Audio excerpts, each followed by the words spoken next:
Hello, welcome to Cinema Savvy. We have reached the 22nd James Bond film in our retrospective with 2008's Mark Forster directed Quantum of Solace. This is the second Daniel Craig one, and we're very much in like the run up now to No Time to Die. We mentioned that last week. I think we all felt starting that one that was definitely sort of like all roads have led to this, and it's only going to be a couple more weeks, and then we're finally at a new James Bond film. This is, of course, where everything kind of went wrong for it, and we're going to go into it's like the infamous one, isn't it? Quantum of Solace. But it's like Die Another Day and this one for very different reasons. And we're going to go, there's so much behind the scenes stuff with this one. We're going to go into it. Of course, it's going to be a roundtable discussion, completely spoiler filled. And yeah, we've got to try and pick this one apart and see what went wrong with it. But before we do so, over to George with the socials. Absolutely, guys. So do comment below your thoughts on Quantum of Solace. Obviously, this is one of the more recent ones. If you're a bit younger, like some of us, you'll probably remember it nearer the time. So comment your thoughts back then. If your thoughts have changed, if they haven't, it's very exciting. There's been a lot of discussion about this online last week. So do comment. If you are new to the channel, as we're on the run up to Craig now, hit that subscribe button. This Thursday, we've also got going up on the channel our tier list video for the James Bond theme. So we're starting to add in a couple more things. So do join us for that as well. We're really in that final stretch, but we've got a lot of exciting things planned. And if you don't know where to find us, if you don't know where we announce all of this stuff, it's always on social media, which is Facebook at Cinema Savvy, Twitter at Cinema_Savvy, letterboxd.com, Cinema Savvy, and of course we have a link to TeePublic in that description below. But as we said, Quantum of Solace. I've actually got a lot of thoughts on this, but before we get to mine, I'm going to hand over to Tayte. Do you have first-time memories around this film's release? You're on mute. Oh, I'm on mute still. That is my apologies. Yes, I do remember seeing this film. I went to my local cinema to go and see it, and I was quite excited because I really enjoyed Casino Royale. I was hoping for a very, very good follow-on. I mean, I enjoyed the film at the time. I mean, I'm in the minority here. I quite enjoy this film. I'm not sure if it's nostalgia. I'm not sure if it's just I think this film gets too much kind of flack against it or anything like that. And I think other Bond films deserve to be held up to different standards. But no, I distinctly remember going to watch this, and I had a good time watching it the first time around. In fact, I think I watched it 2 times in cinema, and then immediately bought the DVD as soon as it came out. But yeah, no, it's yeah, I'm in the minority here, but I quite enjoyed the film. Yeah, I think this is why it's going to be a really fun discussion tonight because it's going to be balanced. I think we're going to get a bit of everything. It's been interesting reading people's comments from the preceding weeks, knowing that we're leading up to this one, saying that they've since rewatched it, and I think a lot of people sort of like ranked it almost bottom of the barrel, or maybe if it wasn't the bottom one, it was like the penultimate one, and it's gone up in a lot of people's rankings. So it's nice to see that this film. I don't want to say it's sort of like getting a fair shake now, but I think with the new film coming out, a lot of people are maybe going back to it, watching through the Daniel Craig films, and maybe going, "Oh, okay, perhaps not as bad as people make it out to be." Um, oh God, I'm trying to think of the first time that I watched this film. Honestly, I think I watched this. I think I probably borrowed it on DVD, if I remember rightly, and watched it right before Skyfall came out because I'd seen Casino. Obviously, that was the first James Bond film, as I explained last week, that I watched beginning to end. Skyfall was a big to do, wasn't it? It was the anniversary one. It was massive. I think is that still the highest grossing Bond film of all Yeah. time, isn't it? So I needed to catch up essentially, and I was like, oh yeah, there was that one that came out in between, that really forgettable one that everyone forgets. And I think I got it on DVD. I watched it maybe a day or two before Skyfall, and then Skyfall came out, and I'd already forgotten Quantum of Solace. So however many years later now, Christ, it's coming up to, it's like 9 years later, isn't it? Almost, or coming towards 10. I have since rewatched it for this one, and in all honesty, it was pretty much like watching it for the first time again today. There were only like a few moments that I remembered. I remembered it sort of it beginning with a car chase and ending in a desert. And that was literally all I remembered about the film. So it very much was like watching it for the first time again just before this review. Yeah, I've got some strong memories around the film's release. Ironically, not the actual film itself. So I can remember it clearly. The October of '08, Lewis Hamilton had just won his first World Championship the week before I saw it at the cinema. The day I did see this film, Arsenal famously beat Man United 2-0. And I remember it for the wrong reasons. I said last week there's been an embarrassing story, and I'm gonna give 3/4 of the story right now. Yes. So I've had the same haircut my entire life. Obviously, about getting into sort of COVID stuff. My hair's a bit long now. There was a big instant where essentially I didn't go to my normal hairdresser for the first time since I was about 4. Obviously, I was what in '08, 12 when this came out. God. And to cut long story short, for some reason at the new place, my dad told him I was going to have a throw around. So I just, a raise went through the middle of my hair. I turned around traumatized, sat there in horror. And I just remember my dad going out, buying me a cap, sticking on my head, giving me money to meet my friends to go to the cinema and get this out of the way. So very traumatizing few weeks at school after. Wow. But I will never forget that haircut.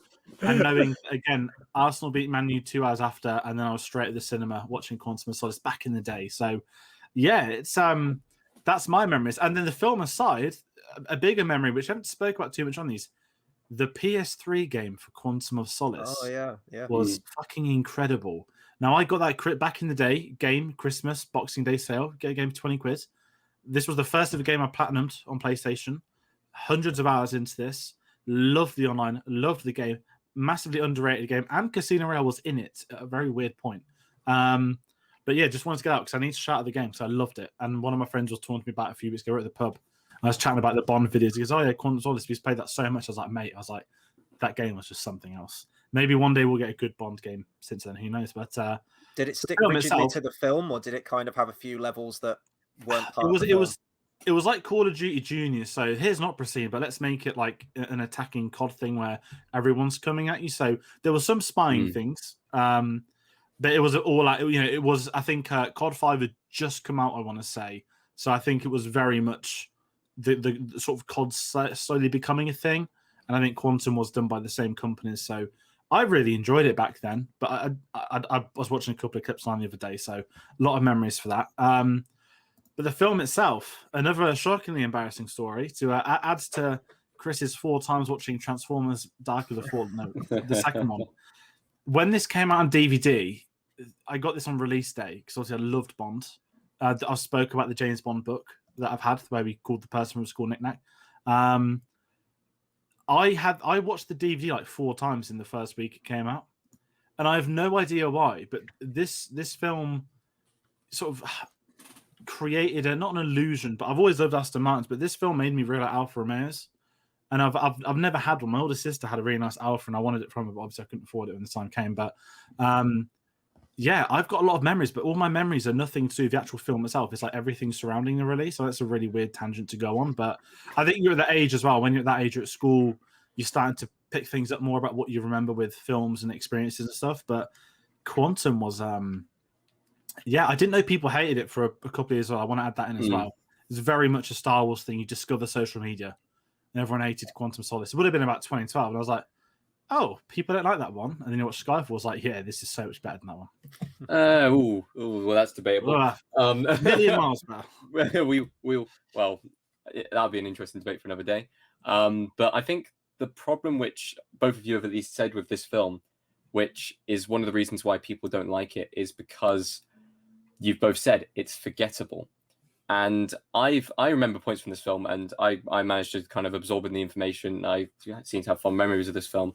But for a lot of people who have watched it maybe once, or even people who have watched it 4 or so times on DVD, there aren't many draws in for the film because it's a lot of information. It's in a short amount of time. Not much gets explained, and it kind of as part of the wider story that's going on with this entire run of Bond films with Daniel Craig, this film is absolutely crucial, I guess.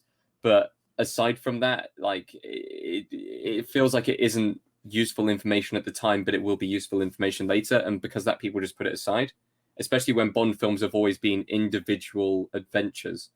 This was the first film in the Bond franchise that went, actually, it's a direct sequel. In fact, the first scene, we're literally going to take it from the final scene of Casino Royale straight into the first scene of this film with barely a tie jump at all, maybe like 10 minutes or something like that for the car chase to start. So for some people and some audiences, that would have alienated them from what they would expect from a Bond film. And a lot of the content that's within this film strays away from what you would normally expect at a Bond film. We'll talk about it a little bit later, but in this Bond film, you get Bond in a state where he is grieving. He is kind of not his normal self. It's a revenge-filled kind of film.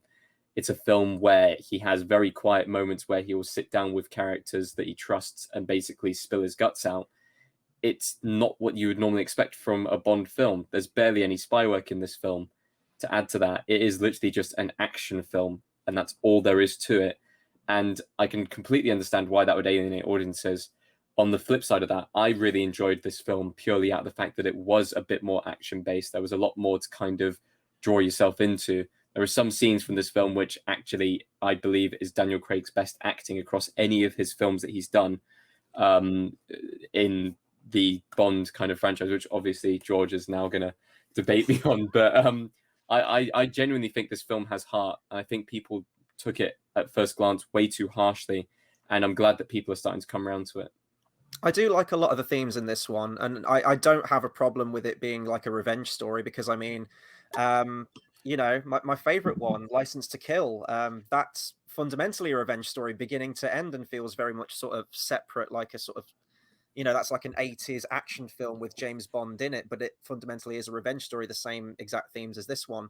And what it reminds me of too is, like, we could have had this back in the day. This essentially could have been the follow-up to On Her Majesty's Secret Service, because of course that was going to have a direct sequel, wasn't it, dealing with very much the same themes, Bond going out for revenge for the death of Tracy. And there are a lot of comparisons that you can throw between On Her Majesty's and Casino Royale, especially with the ending and where it was kind of setting Bond up for the next film. That being said, back in the day, I think it was just the producers, wasn't it? Broccoli didn't like the script at the time. Now, maybe that was just down to the script. Maybe he liked the concept of the story, but the actual written script wasn't that great. But, you know, flash forward to when this film came out and we finally get our first direct sequel, you know, in Bond format. And that's the aspect about it that I don't particularly like, is that it does immediately follow on, and following on, not just from any Bond film, but from Casino Royale. And I think there was a huge amount of pressure there for everyone involved. I think the director, Mark Forster, even went on record saying that he wasn't a James Bond fan, and he was kind of confused as to why he was approached to direct the film.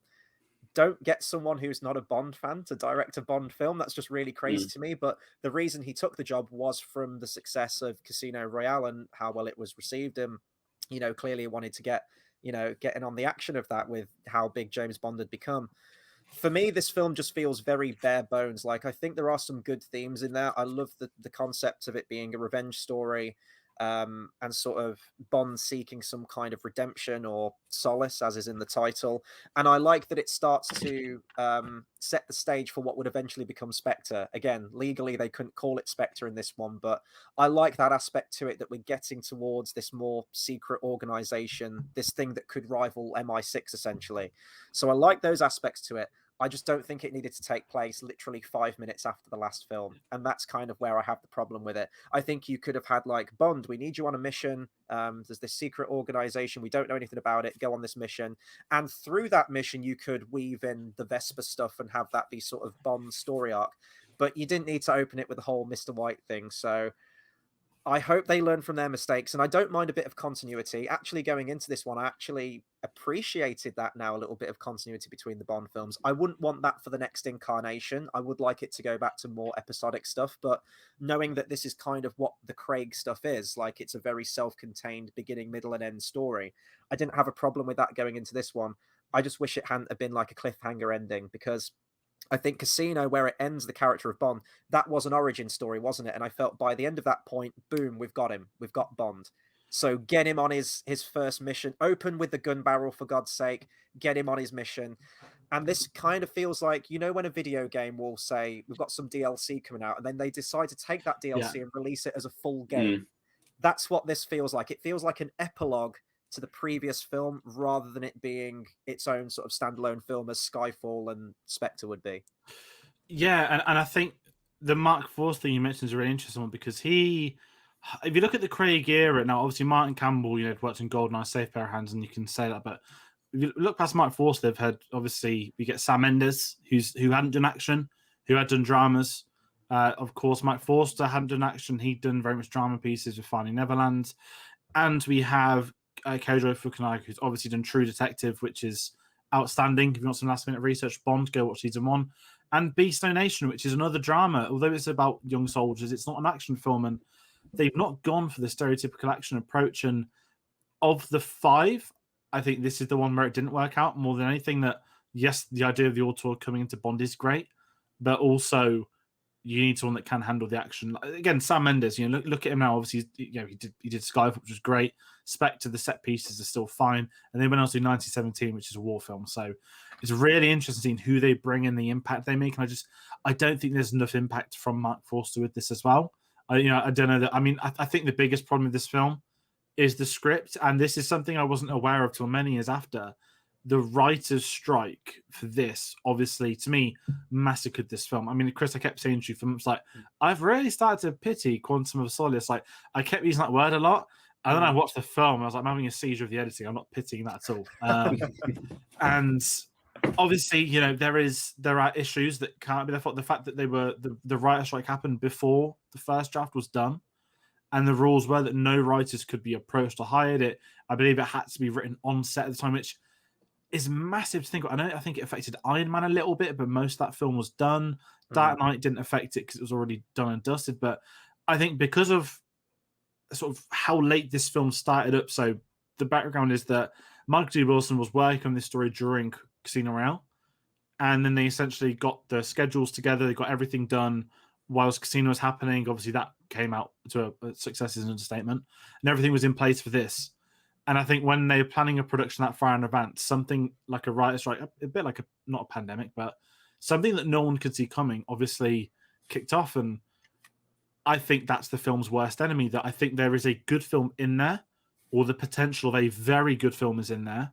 I think it's full of very good, not full of very good moments, but there are a lot of great moments, but there are so many terrible things. And I think that most of it comes back to the writing. And I just think it's a really unfortunate situation. And then if you look at Bond after this, they're not doing the whole, let's map out our trilogy, plan everything in advance again. If you notice now, they're doing it film by film. Yeah. That film finishes, now we're going to get a director, now we're going to get a cast, now we're going to get filming dates. And I think a lot of that's probably down to what happened with Quantum in truth. There was no fast tracking, and it's really interesting to see what does follow next. But I think, when you can look at it as a bit old like we are now, the film landscape, and you realize that a writer's strike, I think there's always going to be one big film that was a victim of this. I'm going to put it to Quantum of Solace because it could have been better. And obviously there are reasons in its control. Like I'm going to mention the editing and a couple of other sort of choices within it. But when Daniel Craig's writing on it and he's an actor, I think he said in interviews, I'm not a writer, I'm an actor. And, obviously he was younger. Maybe today's Daniel Craig might be able to chime in with a bit of dialogue or some decisions, but to be able to write it, it's just maddening. And I think that's something to me where most 90% of the issues lie that goes on to then affect so much of this film. Yeah, I agree with you. And out of all the films that we've gone through so far, this one seems to have the most kind of production notes next to it of different strikes against its name and stuff like that. A very troubled production indeed, all the way down to I didn't even know that Mark Forster didn't even like the Bond franchise to start off with before kind of directing. That should be right there, kind of a big old red flag. But I mean, in the end, the film was made. It is the shortest Bond film ever made. You've already mentioned the editing. The editing for me it's one kind of big downside that I can easily see people turning off from the film from straight away. And in us pre-chatting to this, I likened it to watching the Bourne franchise, especially the Bourne Supremacy, where the difference between the editing and the Bourne Identity and the Bourne Supremacy is the Bourne Supremacy's editing it's so manic that you don't know what's going on in any of the fight scenes. And I think the second fight scene the car chase to start off with, you can almost get away with it because it's a car chase. There's always things flashing past. In the second fight scene, where Bond is chasing the assailant, I don't even know if he was given a character name, M's bodyguard or whatever it was, through kind of the streets and then into the kind of construction site. God, take a shot every time you see an edit, you would be out on the floor dead by the end of the scene. It's crazy. And I'm not sure whether that's down to the writing itself, whether that was just an editing choice, or whether that was determined by the fact that we don't really have a script. We're going to have to just wing whatever the hell goes on, especially with the production notes on the scripts and stuff like that. But there seemed to be a lot going wrong with this film. And I don't think it's something that you can take pity on, especially with this film, because I still believe this film, underneath all of that kind of the editing and kind of the things that went wrong with the script, is still a decent enough Bond film. But I can definitely see how it would turn people away from it in the first place. What I didn't know, for me was like Michael G. Wilson, that they were working on the story. I don't know if he was working on the script at the time, but definitely the story. They knew immediately where they wanted the next one to go and that it was going to be a direct sequel. Now, this is where it's a bit up in the air and I don't really know all the details, but apparently they knew that it was going to be a direct sequel and the themes that it was going to deal with, you know, Bond coming to terms and get revenge for the death of Vesper.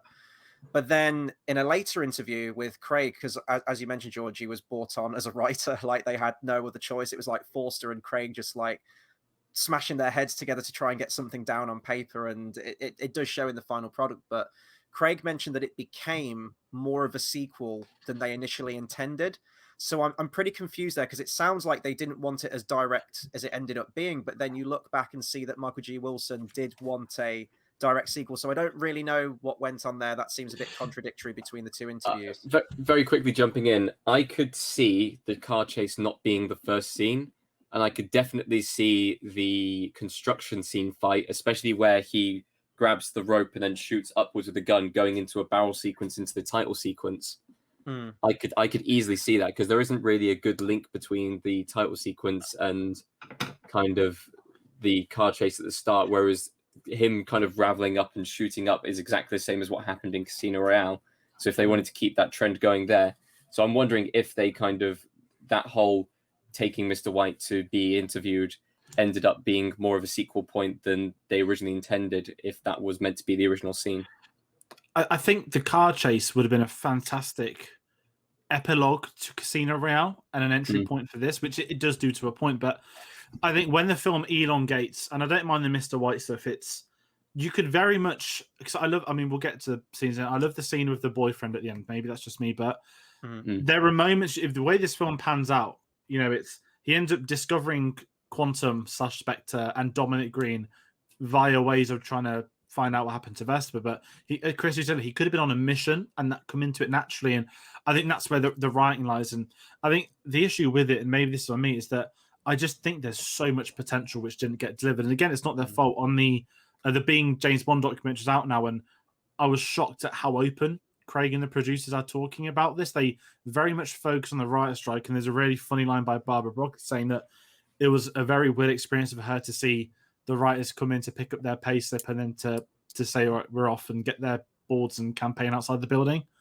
And I can't imagine that. I know, obviously, you know, we get strikes everywhere and whatnot, but I can't imagine it as probably sort of clean cut as the writer strike was, that on a film set, if someone carried on working, someone's going to squeak. Someone's going to clock that they've been on this. And I think in the old Bond films we spoke about that there was a writer on one of them and they recognized it was him because of his handwriting on the scripts. I think that was around the time Spy Love Me came out. So it's really interesting seeing the history of it. But yeah, I can see that I think there is a story in there for Quantum to naturally evolve and have Mr. White in it, like at the opera scene.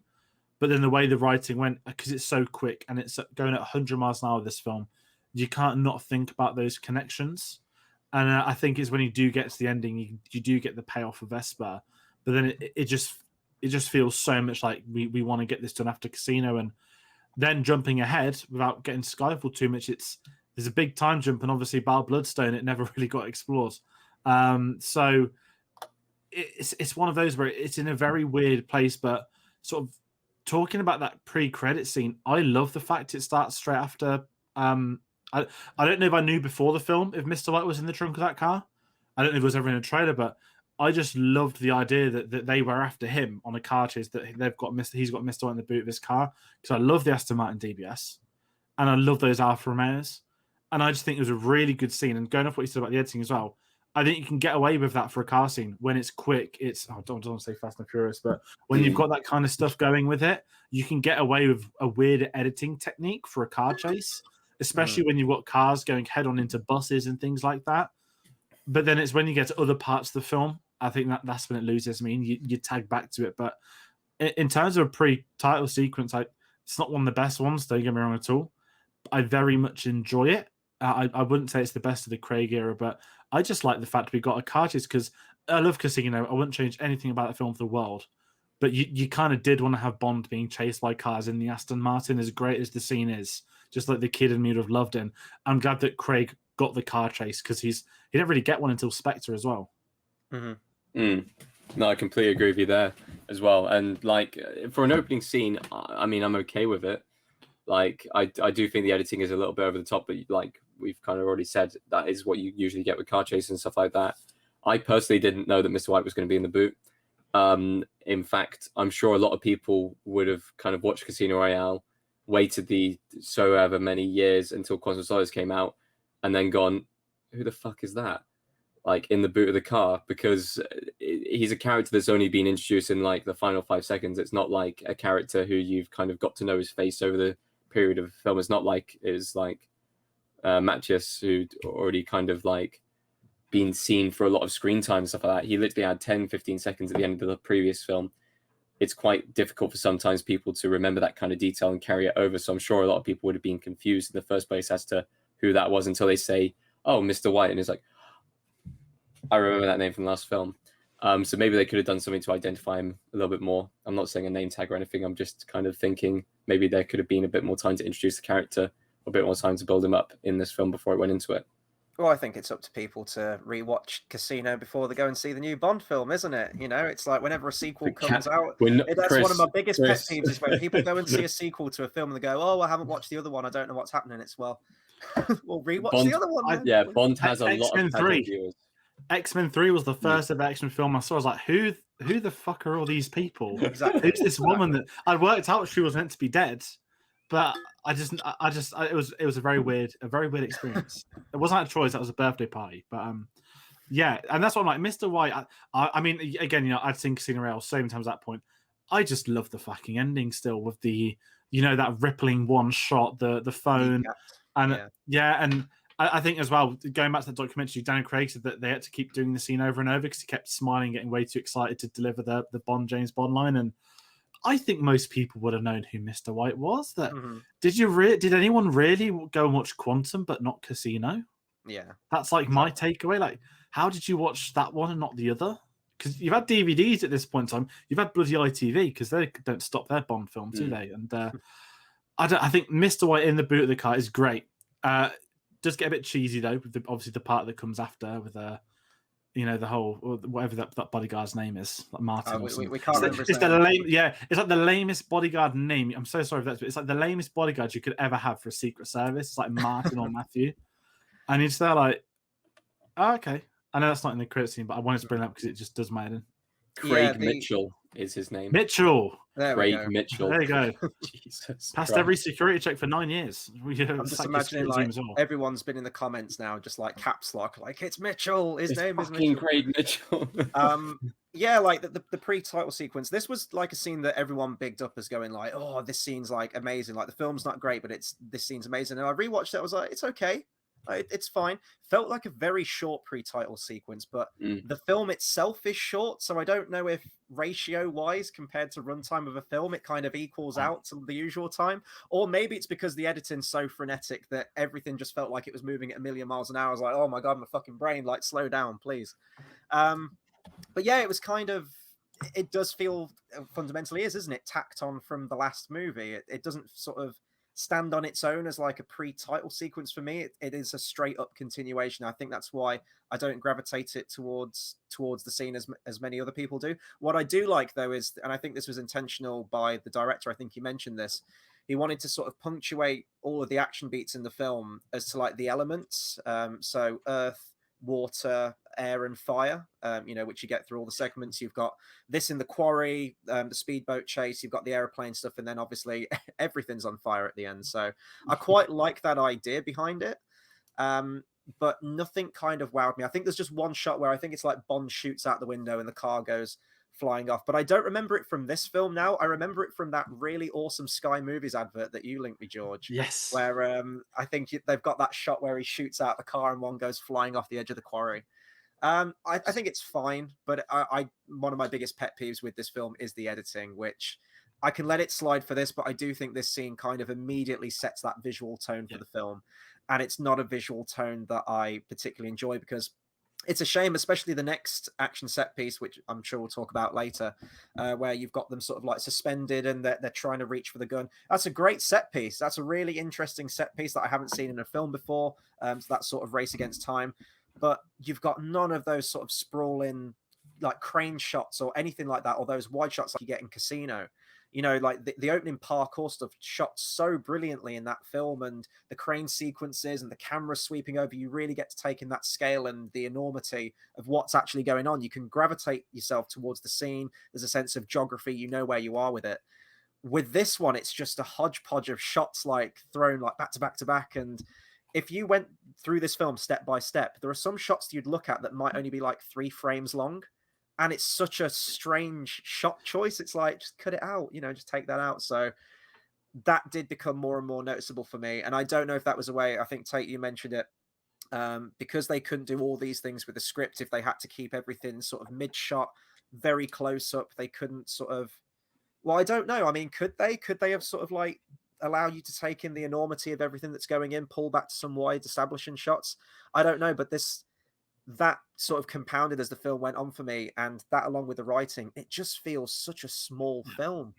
It feels so self-contained. You don't get any of that sort of. It's like a mini mission, isn't it? It's like a side mission film. Yeah, it doesn't feel. I hate you. It's like a made-for-TV movie almost. Yeah, it doesn't feel like an outright Bond film, right? And this is a really weird analogy, but Casino Royale, the casino, the Ferrari, the reboot, the everything, Quantum, okay. Spectre, Skyfall, the 50th anniversary, the new story, the Javier Bardem, and this, and then you get to Spectre. It's like we're bringing in Spectre. We've got Blofeld, we've got this, we've got these set pieces, Day of the Dead, and then Quantum is this very not forgotten about, but it just doesn't have the gravitas of. Maybe I'm going to be really biased here. Yeah. The Craig era. I mean, I don't want to say some people, but to me, the Craig era is going to. Fingers crossed, based on however the next film goes, may be seen upon as one of the best ever eras for Bond. Or whether, you know, if it's a solid outright, you've got 3 elite tier Bond films and 2 that didn't perhaps work out. The quality of the cinema and everything about them, they've always felt like event films, except Quantum of Solace. And I just don't know what it is. And I'm trying to scratch my head around films that were coming out back in 2008. Yes, you had The Dark Knight in July, you had Iron Man in May. I don't think there was massive releases around the time Bond came out. It still had its locked-in release date in that sort of October, November slot, and I just don't know what it is. But it doesn't feel like here is me settled in for a new Bond film. Even when I was younger, and I was like, "Oh, it's the new Bond film. It's an action one, and there's a game, and you know the game is just Call of Duty, as great as it is, and that what I feel like the film. It's an action film more so than a Bond film, and I can take it. I can absolutely take something different, but by making it a direct sequel to Casino." That's where the problem lies, is that you lose so much quality because you have to go back to the one before. And then how do you go from, in a double bill in sequential order, how do you go from Casino to this? And I kind of expect that they're saying that, you know, this film is unwatchable outside of watching a marathon of the series. I stand by that. I don't think can anyone just throw on Quantum of Solace by itself ever? And I'm sure some can, but it doesn't feel like a Bond film. There's something, I think Christian might have hit it then, TV film. I don't want to be that nasty. It can't stand on its own, it can't stand on its own because it is. It's like Fiore's only. It's like an analogy of Casino Royale. It's like Fiore's only. It stands out amongst the person's work horrifically. And I know that there are Fiore's only. Everyone's going to be commenting. Yeah, it's going to be crying. But I'm just sat there like, that's not a Roger Moore film. Like, that shouldn't be a Roger Moore film. And, you know, we got a better version called License to Kill. Yeah. And that's where I kind of see Quantum upon the Craig era. This is the kind of random one that shouldn't be there. And again, I'm going to go back and blame the writer's strike because I think there is a good film in there, but we never got to get it realized on the screen. But yeah, that's maybe because I'm not actually talking about the plan at this point. I don't know why I'm just watching the film now. I was going to say, but there is positives to it being a direct follow-on. And one of the positives I want to point out is the fact that it gives Daniel Craig different areas to work with. Because normally with Bond films, the acting performance is usually pretty much the same every single time. And then it gets to a point in the Bond kind of thing where they start to drop off a bit and it's very noticeable. Maybe they have a bounce back, maybe they don't.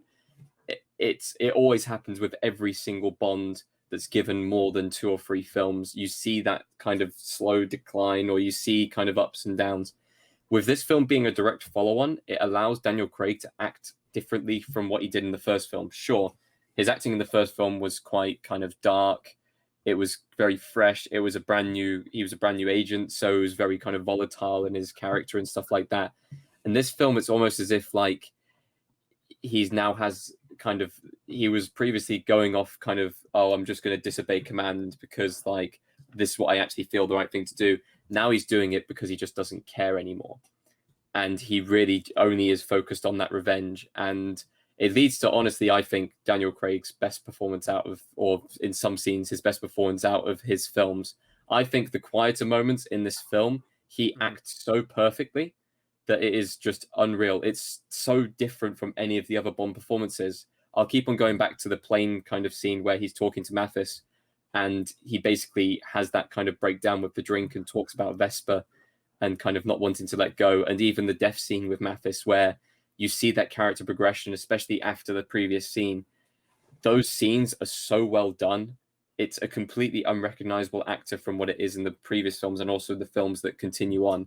And I don't think Bond goes back to that place of kind of such personalized trauma. I know he dips into it in Skyfall towards the end of the film, but he doesn't reach those kind of heights where it is basically him out on a revenge mission and he just doesn't care anymore. And I really liked that. And you wouldn't have been able to get that if this film wasn't a direct follow-on, because you would have just got the same Bond performance from the first film carried over into the second film. Maybe he elevates it a little bit, maybe it drops down, but you don't get a different dynamic to the performance ever from Bonds. And in this film, you do. I think it's the exact same. Sorry, I think it's the exact same as Casino.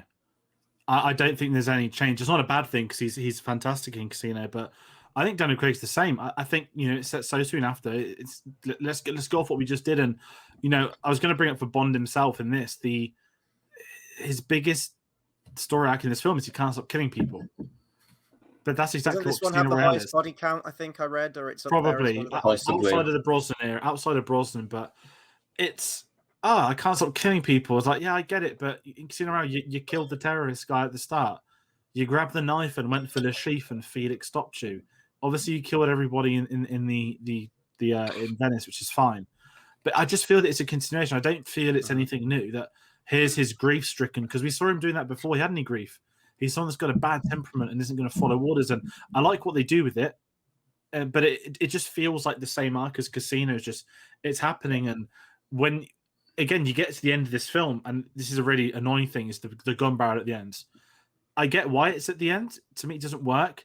But then if it's like, aha, and now he's James Bond, I was like, that's what Casino Royale's ending was. Nah, now he's James Bond, and that's what does it for me. It doesn't feel like anything's new. It is a continuation, which is what sequels should be. One thing I will say about Craig, which has blown me away since yesterday, that documentary, didn't realize how many of his own stunts he was doing in this film, and I'll give him that. Obviously, there weren't that many action scenes in Casino. There's very much a performance-driven film, and it's great. But the physicality of him in this, I think, is quality. He said he kept getting injured and stuff. Obviously, it was not as bad as his leg injury on Spectre and probably, No Time to Die as well. But I was shocked that I just assumed it would have been doubles like so many other Bond films where they want to protect the actor, but did a bit more research on it and Craig did a lot. So absolutely physical performance. He is right up there with, I want to say, Brosnan and Dalton as the most physical Bonds. Like, Brosnan doesn't get enough credit, but you look at Goner, he does all the jumping, the running, and you've never really seen Bond do that before. And obviously, then you look at Casino Royale, the whole crane sequence stuff. So I think Daniel Craig is still very good in this film, but I just think he doesn't have the material to get the best. I mean, he's good at he does far better than what the material really has for anybody to do with it. I think that's probably the best way of saying it. Yeah, you can really see him trying in this, and I'll be the first to admit that I was kind of one of those Debbie Downers on the Craig era before rewatching these, and I hope I don't go too down when I watch Skyfall and certainly Spectre when we get to that. But reading about Daniel Craig and his approach, that he did go the extra mile. He read all of the books beforehand, so he knows the character like the back of his hand. He does so many of his own stunts. That's a quality actor right there, and that's an actor giving his all for a performance. So, and especially this film coming out right hot off the heels of Casino Royale, he's still got that enthusiasm for the character. It's unfortunate that everything that happens surrounding this film and, him having to take up the mantle as a writer, which is not something that he would have signed up for, obviously.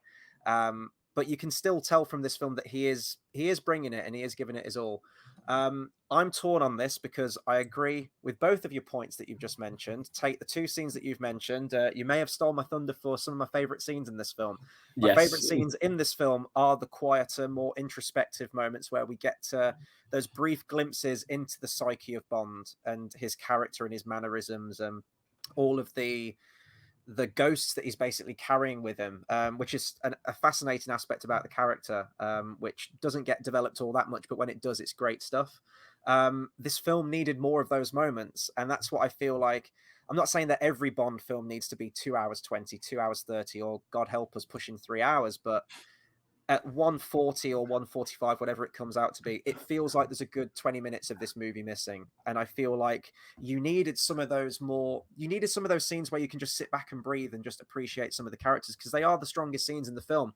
The first half of this film just feels like, as I mentioned before we went live, a race to the next action scene, because you can tell probably we can't have actual scenes of dialogue written between characters. The writer strike's going on.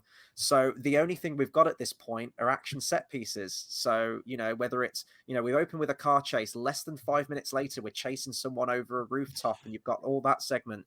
Not too long after that, you've got the speedboat section. You're missing those in-between moments, those moments of scope or going to these wonderful locations and getting lost in that world.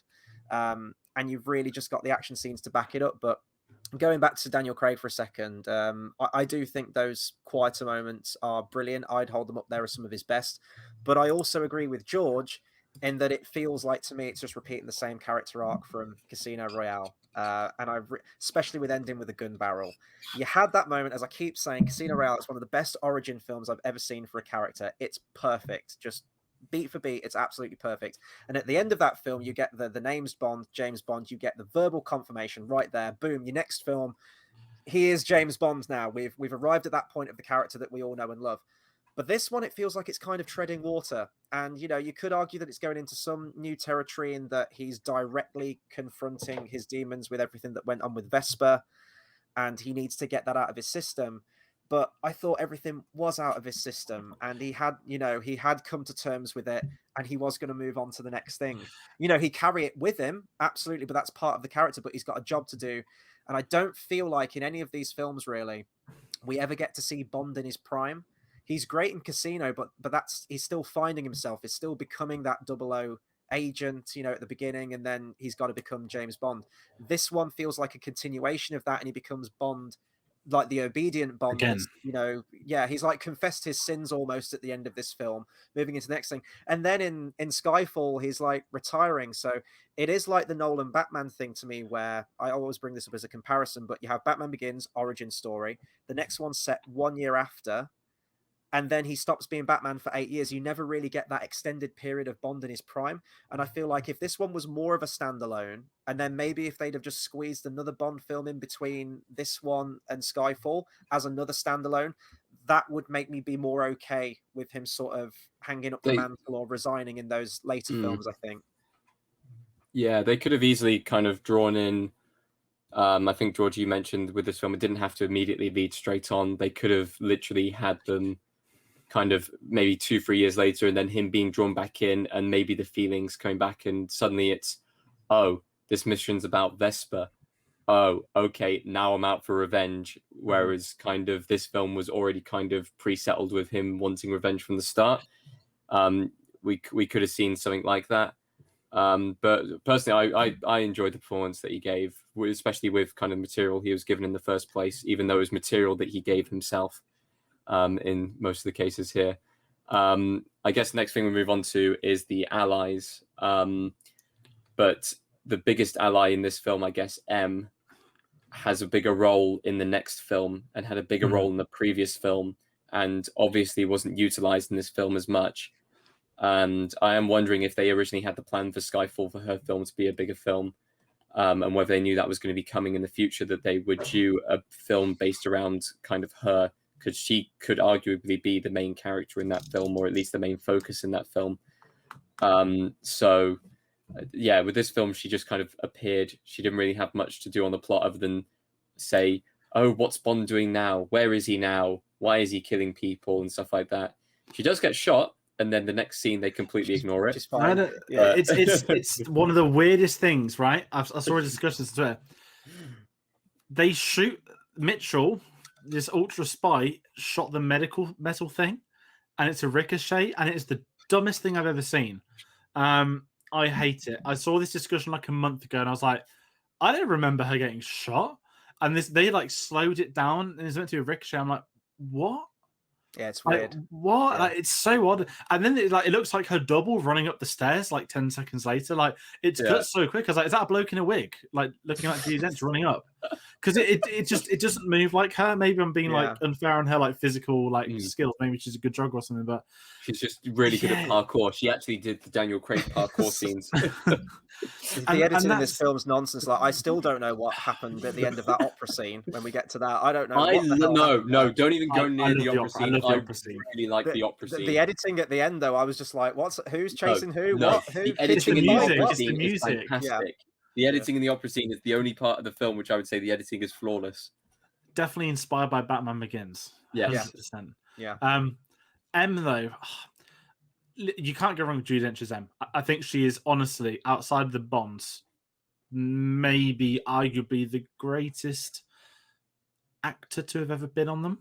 I'm just saying that cautiously because I'm trying to scan 24 films in my head right now. Like Desmond Llewellyn, that's it. Judi Dench. Dench. Don't take my words for it. She's got to be right up there with those guys as the elite top tier of Bond characters, and she's in it a lot. And a lot of people complain about her traveling far and wide. I don't care. I know she's the head of Secret Service. I know it could be seen as silly, but at the same time, like, why would you not want Judi Dench in as many scenes as possible when she's become so iconic to the film, but also to Daniel Craig's Bond?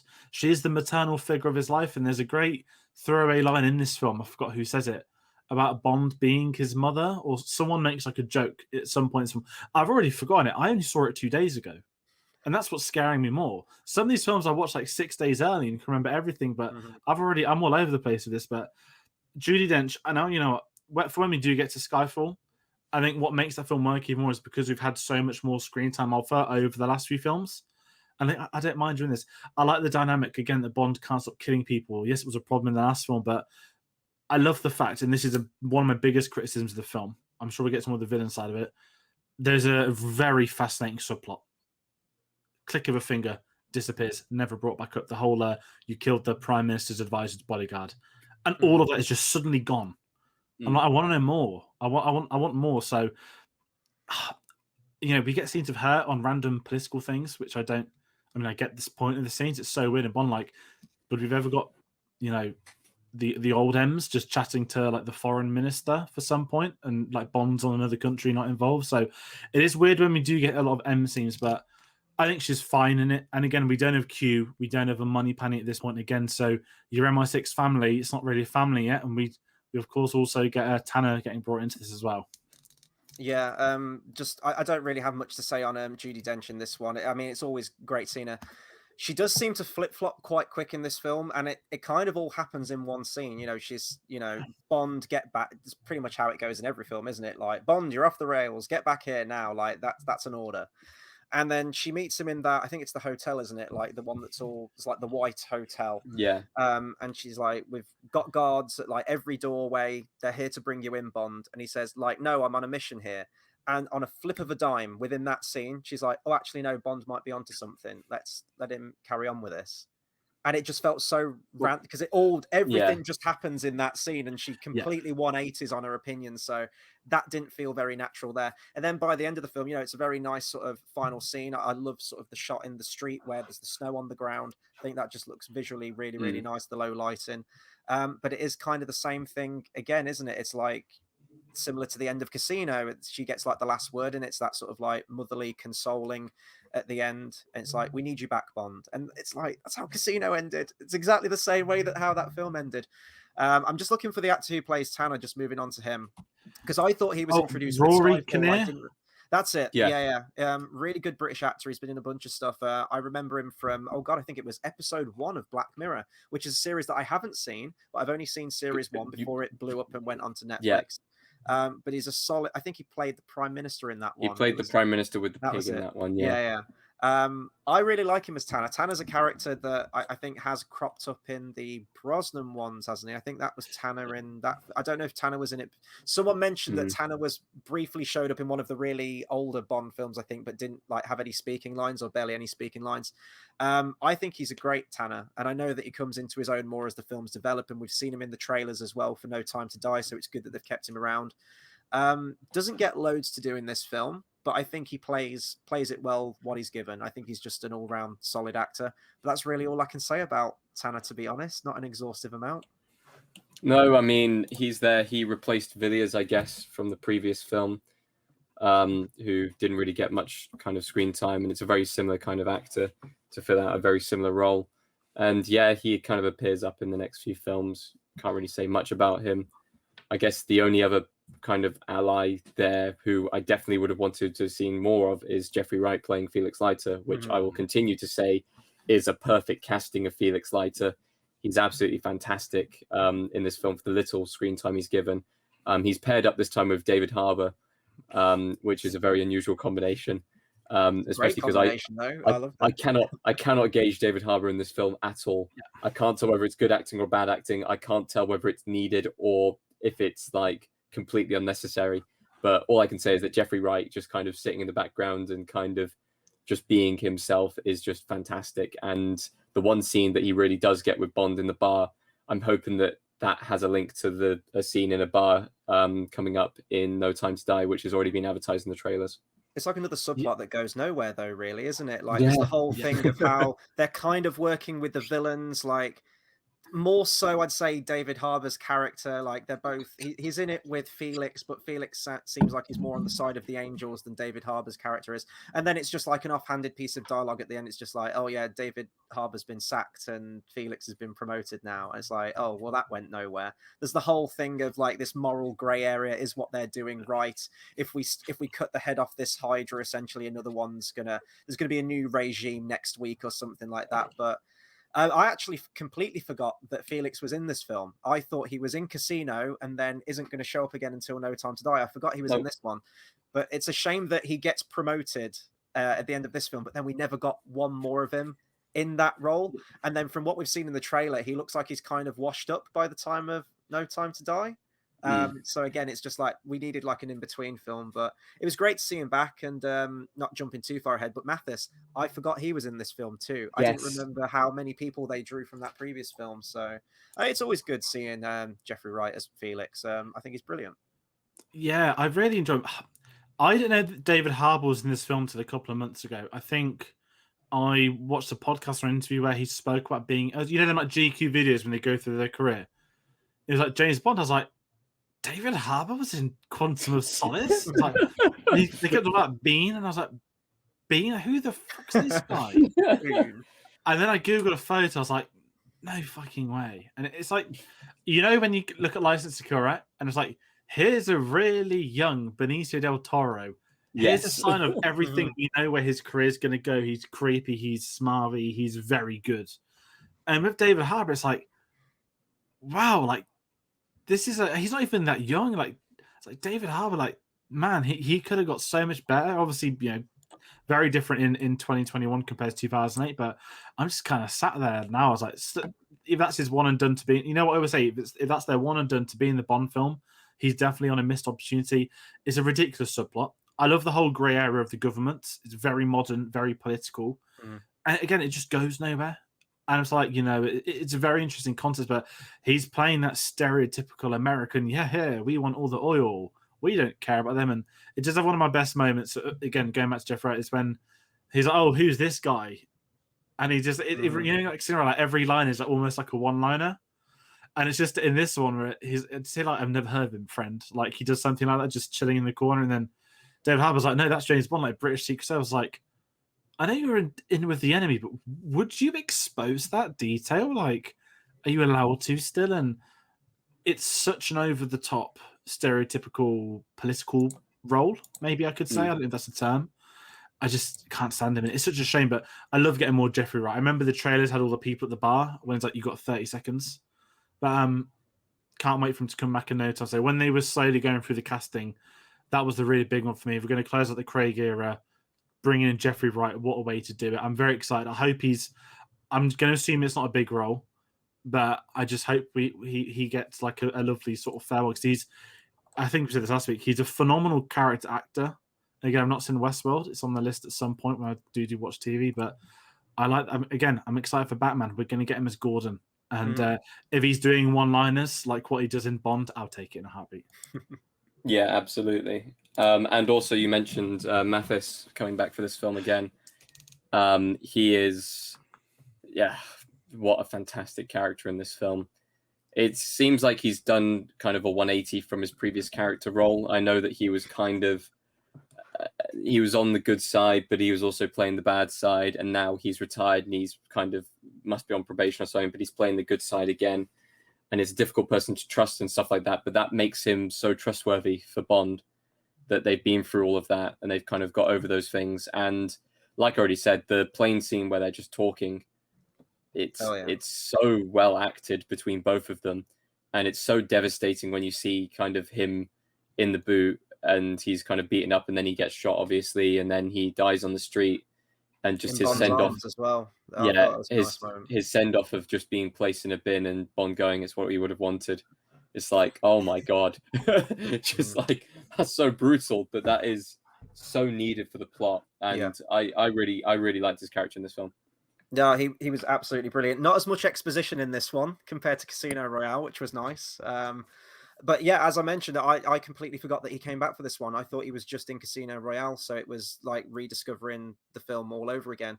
And it's nice that his character does get a sense of redemption, because even though he was ultimately a bad guy come the end of Casino Royale, you still liked him. He was just such a likable actor, and like the personality that he brought to the character. And it's the same again in this one. Like, despite everything that you knew that he had a hand in the previous film, when he shows up in this, you still immediately like him, despite all of those things that happened. And it is like a really poignant moment, I think, where he does die, and it's one of my favorite scenes in the film, where Bond's just sort of like cradling him in his arms, and you can tell Bond's still conflicted. You know, there's that nice moment where he says, "Is Mathis your cover name?"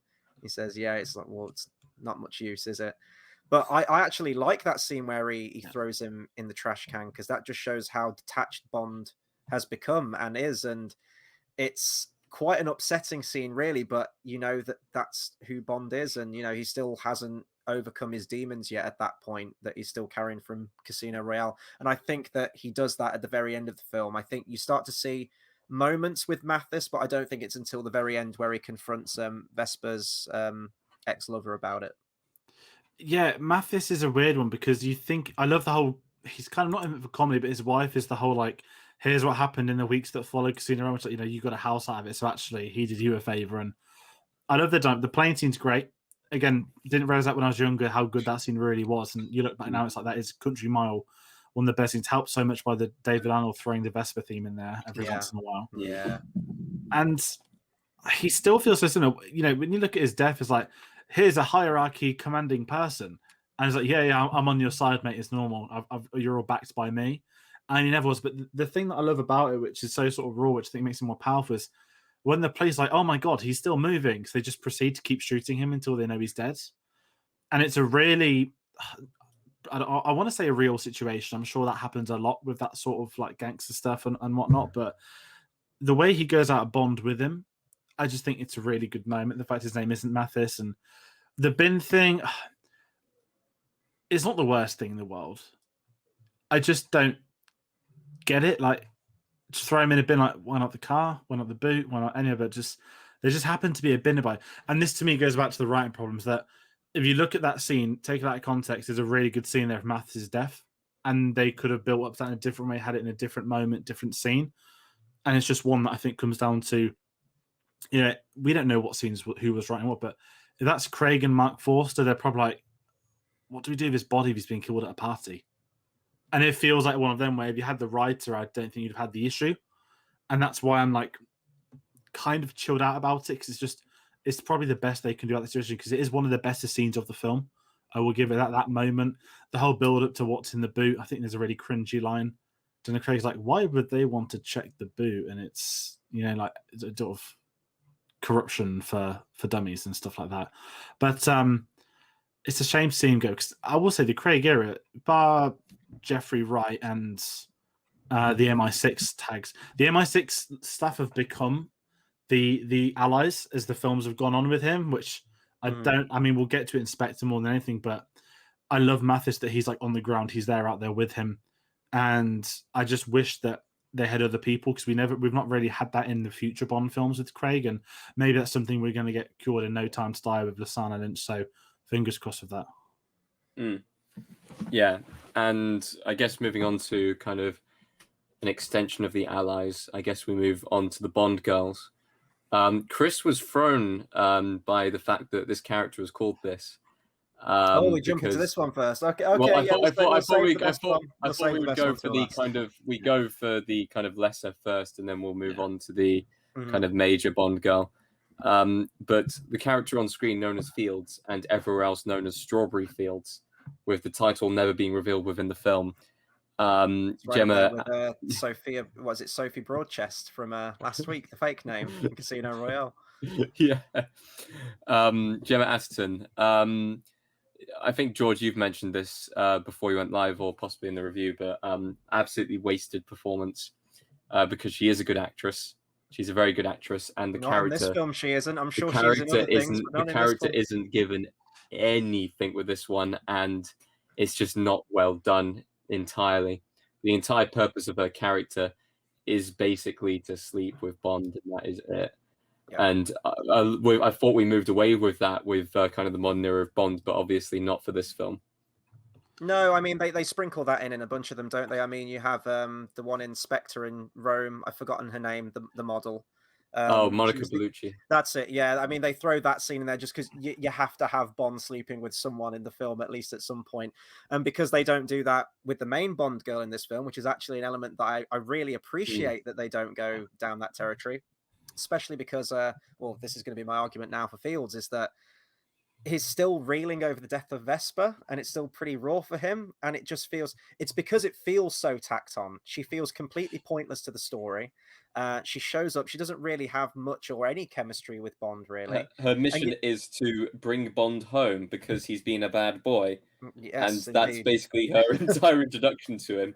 I'm not going to say the one-liner because I'm saving that one for later. I'm putting that in the back pocket, but there's a really good one involving that. And you don't even get the scene of Bond wooing her. Like, that's what Bond does. He kind of just stares at her from the hotel room. It cuts and like they've already done the deal. Like, it's so you don't really get much interaction with them, and the interaction that you do get just feels very trite and pointless. She shows up with him to the party, that gathering that like the Bond villain has. And literally all she does there is trip someone up on the stairs, and then she's like killed off. And I want to talk about that death scene as well.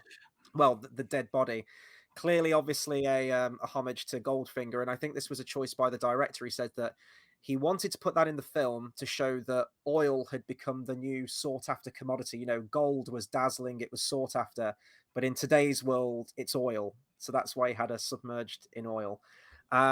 I don't mind her character being killed off that way, but it is such an obvious visual callback to that film. And those are the moments in the Craig Bond films that stick out to me like a sore thumb. The worst offender for me was I always keep bringing it up, the Union Jack parachute in Spectre, I think it is. It doesn't feel right. It's like that, like the Daniel Craig isn't that Bond. It's not the quippy Bond. It's not the parachutes, it's not the ridiculous ways of killing people. It's very ground level, it's very real, and the director wanted to go in that route with this one, probably even more so than Casino, you could argue. The fact that, we'll talk about the villain in a second, he didn't want him as this ridiculous made up comic book villain. He just wanted him kind of like a normal guy, as like anyone working in the shadows would be. So I don't know, maybe I'm being too harsh on the oil scene, but the one from Goldfinger is so iconic. So iconic to Bond. I'd argue probably in your top 3, if you're going to have like a still image of Bond, that might even be one of them. Don't try and recreate it. Like, what are you trying to achieve with that? And especially, don't do it with a character like Strawberry Fields. Like, who cares? Like, who really cares? Have her drowning in strawberries instead or something. I'd say that. I do like the scene, though, where they get to, like, the really crummy hotel. I love the taxi driver as well, and Mathis is, like, on the phone. He's like, be quiet. Like, he just keeps telling him to be quiet. They get to this, like, shithole of a hotel, and Bond's just like, nah, we're going somewhere nice. We're teachers abroad, and we have won the lottery. And then it's like, we're teachers abroad who have won the lottery. Yeah, I did like that scene, but in terms of her, I mean, it's just, what really can you say? There isn't really anything, is there? Yeah, I think it's a waste that Gemma Arterson's a good actress and she's so young. I think she was like early 20s when they did this. I don't know if she's the youngest Bond girl or who does have that record, but I just sit and think that what a waste. I know she's going to be the new Kingsman film, but she's been in a lot of films. She's not stage work. She's actually, it feels like she's been around for a very long time and never really had the major lead roles in films. But you just like they could have done something with that character, or she could have played a role later on in future films. And you're right, like they don't really like. How do they fall for it? Wow, he just took her from a shit hotel and put her in a 5-star one. And you're like, right, And she immediately turns, doesn't she? Yeah, Like, and I know she's meant to be this like naive younger person. I think she's spoken interviews about being influenced by the older Bond girls, and just feel like one of those terrible Bond girls back from then, like in the 60s. You know, they weren't all great, and I just, again, writing, there was nothing there. Like they had chemistry from the bits you got, but the writing wasn't there. And that's why it's going to keep harping back to that. But I hate the party scene. It's like, oops, I'm so sorry. It's like, you know, could you be any less obvious that you're there? Like, he knows you're with James Bond. Like, you turned to his party together with Mathis, and he's in the boot of the car. And yeah, weird fate, homage that doesn't work. I don't mind homages here and there. You know, when it's Bond, the whole Bond franchise has always been that. But, you know, dipping someone in oil, there's a reason why. And for the director to say, oh, we talk about oil now, I was like, yeah, no shit, mate. There's this film called The World Is Not Enough, done by the same people, where it's all about oil pipelines. So you don't need to remind us the value of oil. And don't remind us the value of oil when your villain's scheme is to actually steal the water, because that contradicts what you've also just said. But have her be drowned. That's a cool link to Vesper, isn't it? Right there. That like it's happening straight away. Yeah, that would have actually made it way more kind of, because he would have flipped off at that, wouldn't he? And also, why is MI6? Why is MI6 gone in there? Right, here's everyone set up around M. Right, let's just leave the body. Let's wait for the body until Daniel Craig's back, just to make sure he's seen it.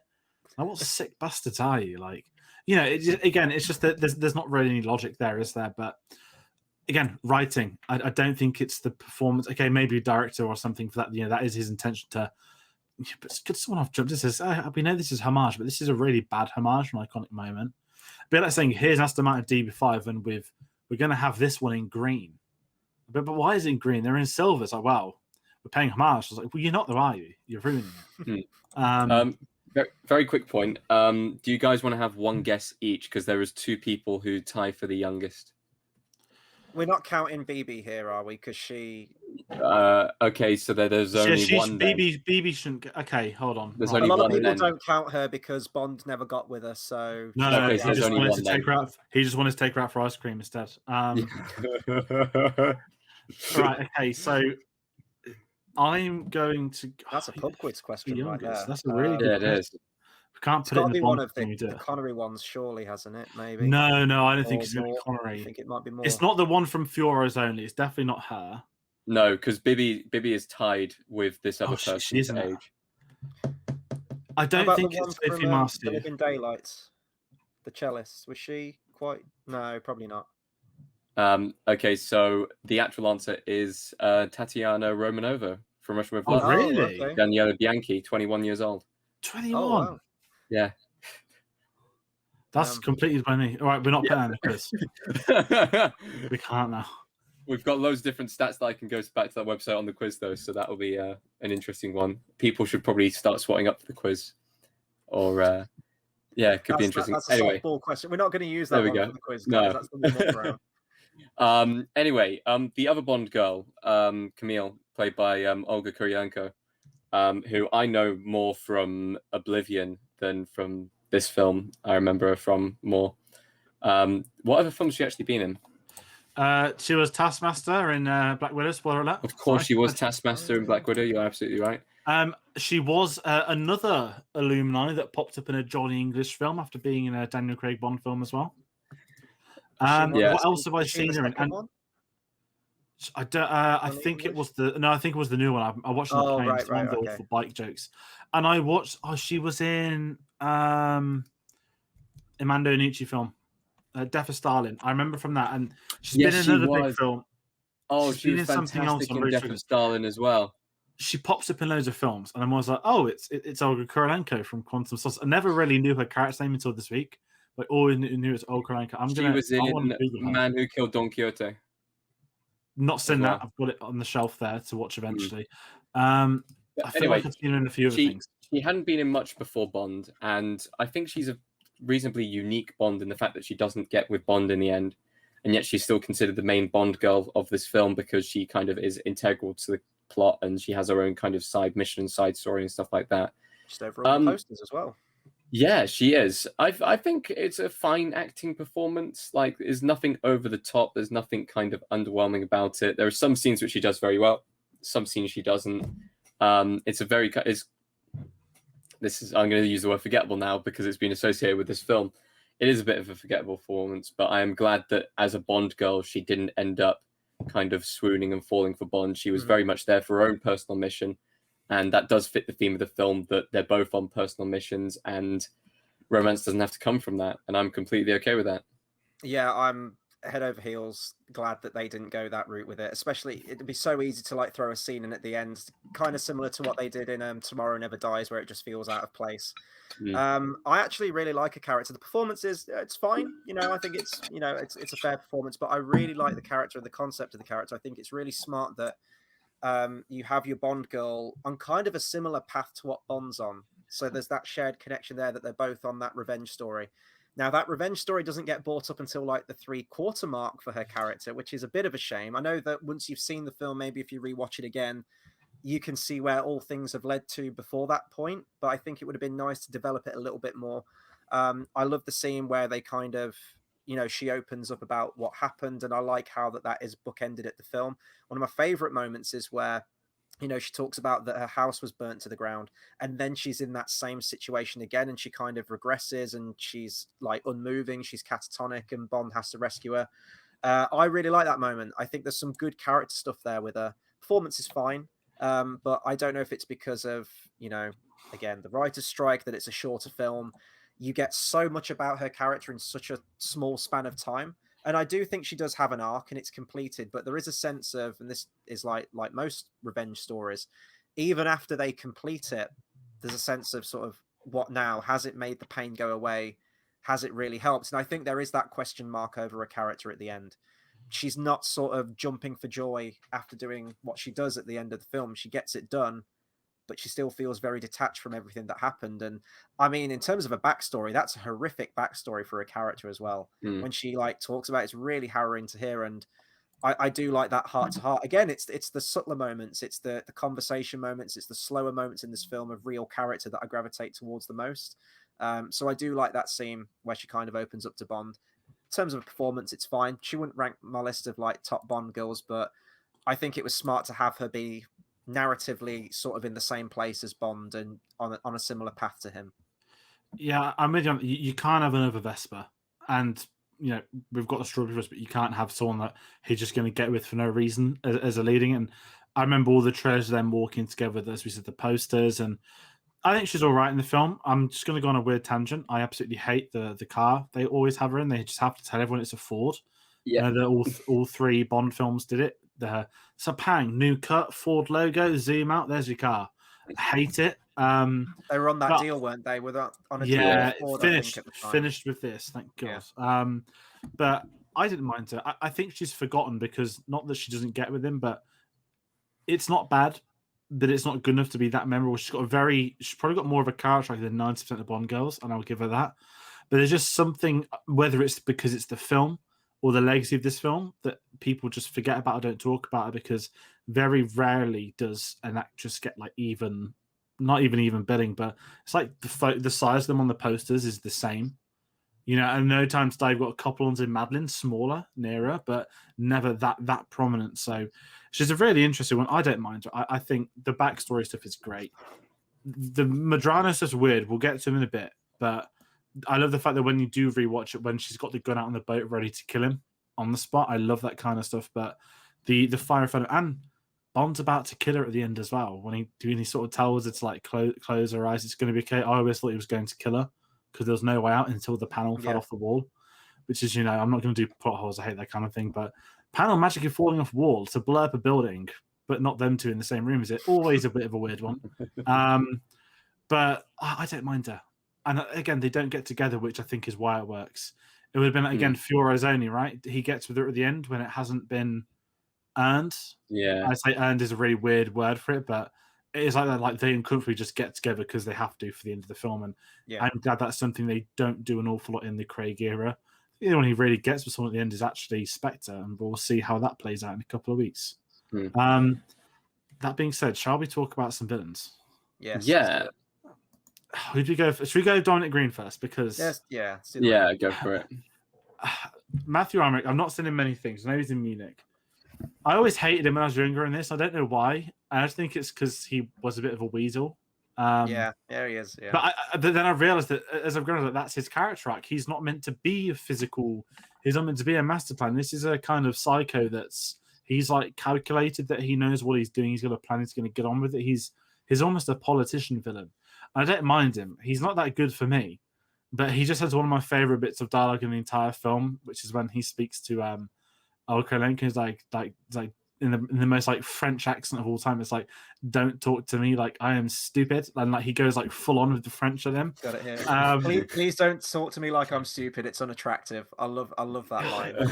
He's such a slimy bastard, isn't he? Like he looks like one of those footballers that's going to dive every match, and you just can't wait to boo him in your hair. I don't mind him. I think he's criminally underused, but again, this is where the writing comes in. He's got a very interesting plan. It's a very real world plan. It's modern. It's political. It's whatnot. It just needs that writing to go through it and make it as good as it could have been, and they never got it with him. And I love the bit as well. Sorry, when he stumps himself with the axe on his foot, I always feel a bit grim when I see that. Yeah. That's a brutal moment from there. And as far as I think, slimy is the best way to describe him as a villain. And it's very rare you get a Bond villain that kind of strays into that territory of kind of just not being like dominating like a physical force, not being an intellectual force, just being just really kind of just a horrible person, just straight up, just really kind of background, kind of conniving and stuff like that. Like towards the end where he's having negotiations with General Medrano, and he basically cons him on the spot, and Medrano even kind of turns around and thinks, oh, I should just kill him on the spot. But he's like, oh, it's like he's already kind of outdone me with his kind of uneasiness and sliminess in that situation. So I like the fact that they went with a different direction for him as a character. I like that they tried to do that as kind of a different way of presenting a Bond villain, because the villains of the world aren't always the kind of people who are master thinkers and kind of physical threats. They're just the people who work in the background and just kind of just make dodgy dealings and stuff like that. So I'm really happy that was his style of villain, and I think he did play the character very well. As far as that, even if his name isn't a memorable kind of villain name, I think I saw a video where they were talking about the fact that his villain would probably be remembered more if he was given like a better villain's name. I'm wondering if you can shed any insight. Was he have been given a different name? Like, what was it from Tomorrow Never Dies? Got given a better name. I can't remember what his name was now. But I don't know if it's the name, but go on, sorry, George. No, it was the original name for Jonathan Pryce. God. What was it? Yeah. Oh, was it something bad forthcoming? It was something like that, wasn't it? It was like something to do with I'm gonna find out to make me laugh. Someone else. Yeah.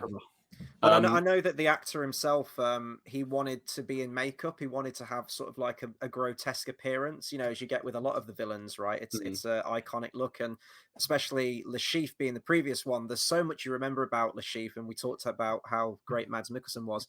But a big part of it was the eye, wasn't it? And the crying blood and everything. That is like a distinctive Bond villain look.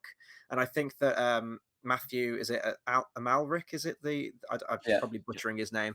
He wanted that appearance, and the director was like, no, because I'm going with the angle that the real villainy is sort of blending in plain sight. We don't want someone who's obviously looks like a villain, as of course you get with Le Chiffre and that you'll get with Silver as well. We want someone who's just working in the shadows, essentially. So I can see that idea behind it, but I think it's a double-edged sword, because the flip side to that is that because of that, he's not particularly memorable in the grand scheme of things when it comes to Bond villains. I really liked his performance, though. I thought he was a really, really good villain. George just posted the name of the villain. Harm's Way. Harm's Way. Amazing. It would have been like Dominic Water Drought. Like it would have been something as ridiculous as that. See, I love that, but I think he's really good, and you guys have kind of hit the nail on the head. He is slimy, he's sleazy, he's weaselly. I do think he is quite sinister in some parts, though. Like the bit where he threatens to push her off the balcony and it kind of cracks. I mean, that's the weakest. No one should be on that balcony if all it takes is a little shove and the whole thing goes to give way. But he is quite creepy in some bits. And going to like the ending with you mentioned like the axe and the foot. Please tell me you guys picked up on the sound he makes when he's like this crazy scream that he lets out. And it's the same sound bite that's used every single time, and it's absolutely wonderful. That I might try and find that as my text tone, I think, and just have that. I enjoyed him. I think he gets I mean, you get told how he gets killed, but that final situation that he finds himself in at the hands of Bond, I just think that's really cool. I love when villains are put in that inescapable position to get their comeuppance. He's fine, but he's just not memorable in the grand scheme of things, is he? But I think the actor plays it well for what it's worth. Yeah, and I think when you look at his fate as well, it works so well with Craig. The whole, here's the oil, here's the can. You couldn't see Roger Moore doing that. Roger would be like, here's a bottle of water, fingers crossed you can get out. Whereas Craig's like, here's the oil. He like throws at him on the ground like a dog. I bet you make 12 miles before 20, you consider 20 miles, 20 miles before you consider drinking it. And it's when they say, they found it in his body that he had started drinking it. Because he's slimy, he's going to betray them, but it is so funny. It's like, I've told you everything you need to know about Quantum. And it's like, like, not, the awful cinema scenes, like, here's the beat for saying the name of the title. Like, you're missing an of Solace part, but the whole Quantum thing, listen, if they don't legally have the name to Spectre, Quantum's not a bad name for a villain organization. No. But a bit awkward looking in 2021 when we've got Quantum this, Quantum that with Marvel and that man. Was it Into the Quantum Mania? That's the new film, isn't it? Yeah. So like Quantum Solace is really up there for when Quantum's going to get Googled. George, when I Googled Quantum for today's review, first thing that came up was Quantum Leap, so not even this film. So. And they became Spectre, and one of the only good reveals of Spectre being in control of everything was the fact that Quantum was actually Spectre all along. That makes sense for lore reasons, not for story reasons. But yeah, and I love the fact that he gets killed obviously by Mr. White, who is the figure in the shadows, and sort of with Quantum. This I kind of mentioned I've got it's really sort of switching up, but one of the biggest problems is the storyline where they just drop the whole bit about the Prime Minister advisor. It's a really interesting dynamic when you have, here's a villain organization no one ever believes they exist, but they've been around for ages. And obviously we've got Paul Ritter, who obviously passed away this year, most known from Friday Night Dinner in this role. It's really sad looking back, thinking that you had Paul Ritter in this, and we didn't. He left a seat, and we got him in photos more than we actually got him in this. And just the concept that they're already in with the government and M is absolutely shitting it. I think it's a really interesting idea. And Chris, what you said earlier about the hotel, that just goes. The moment he speaks to M in the hotel, that's a subplot that just disappears. And it would have been a really interesting one because I loved what they were doing with Quantum, all the people leaving, James Bond getting photos of them all. I love the whole opera sequence, the weird fight scene in the kitchens and everywhere else, and it just disappears. And they make themselves stand out, though. That's kind of my problem with that scene, is that you think Mr. White remains seated, doesn't he? And it's like, that may just blend in. Why would you get up and obviously leave during an opera performance? So that's my only problem with that scene. As an organization that operates from the shadows and no one really knows they exist, they feel invincible. That's what I'm thinking. And they obviously think, oh, we've never been drawn into a situation like this before. No one's even come close to us. No one even knows who we are. So suddenly someone's on the inside. They kind of think best course of action is to get out of there because they don't know how many people know. It's only when they stand up, though, and go to leave that Bond snaps the pictures. Like, I wonder if he would have got those if they just remained seated, because he wouldn't have known. Probably not. None of them are like doing the obvious, what he complained about his ally to in Casino Royale. None are doing that sort of communication thing. I don't know.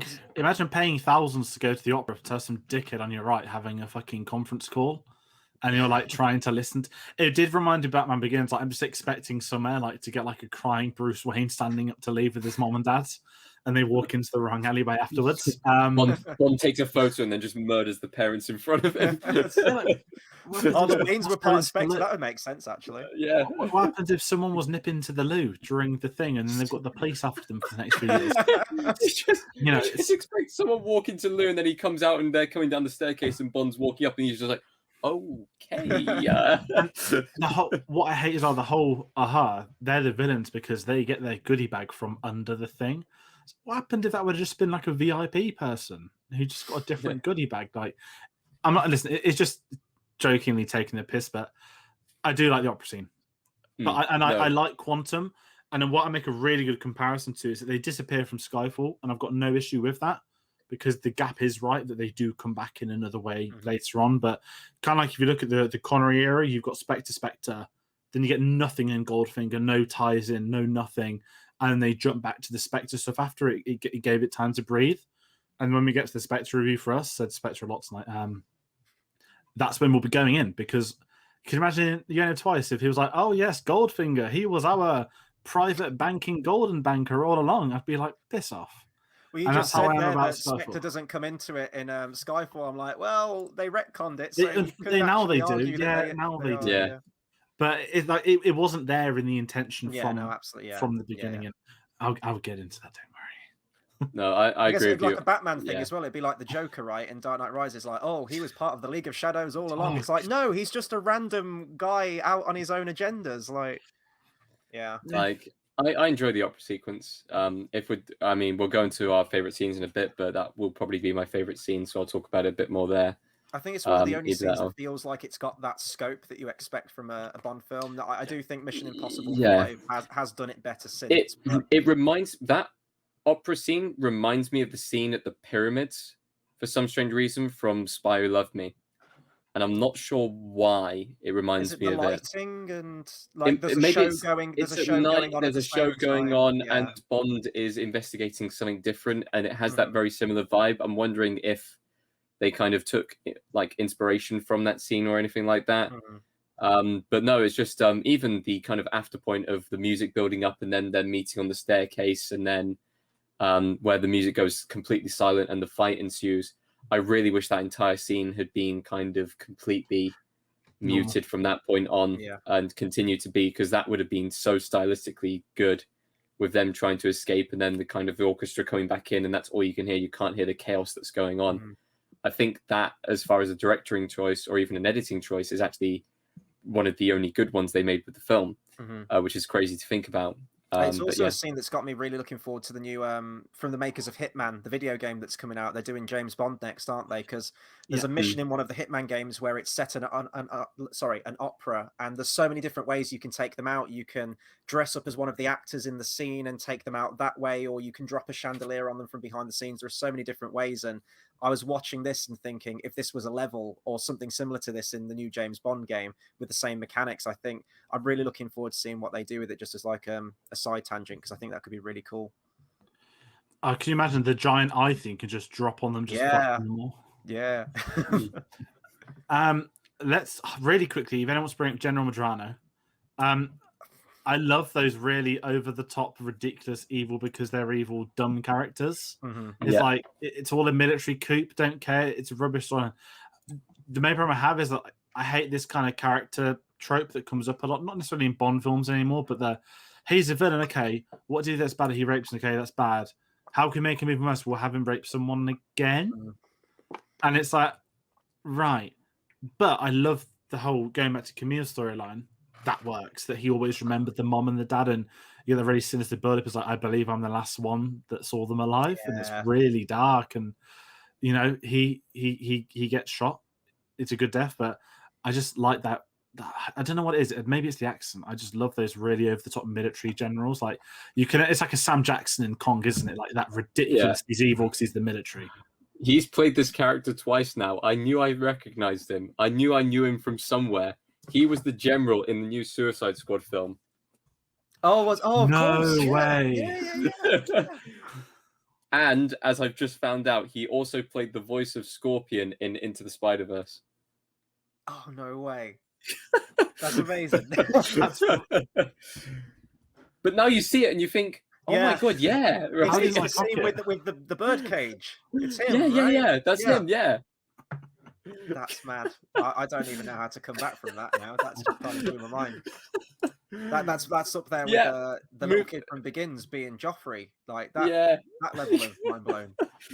Moving on to the Bond theme and Bond song. Do we want to talk about the theme first, or do we want to talk about the song first? Oh, bloody hell.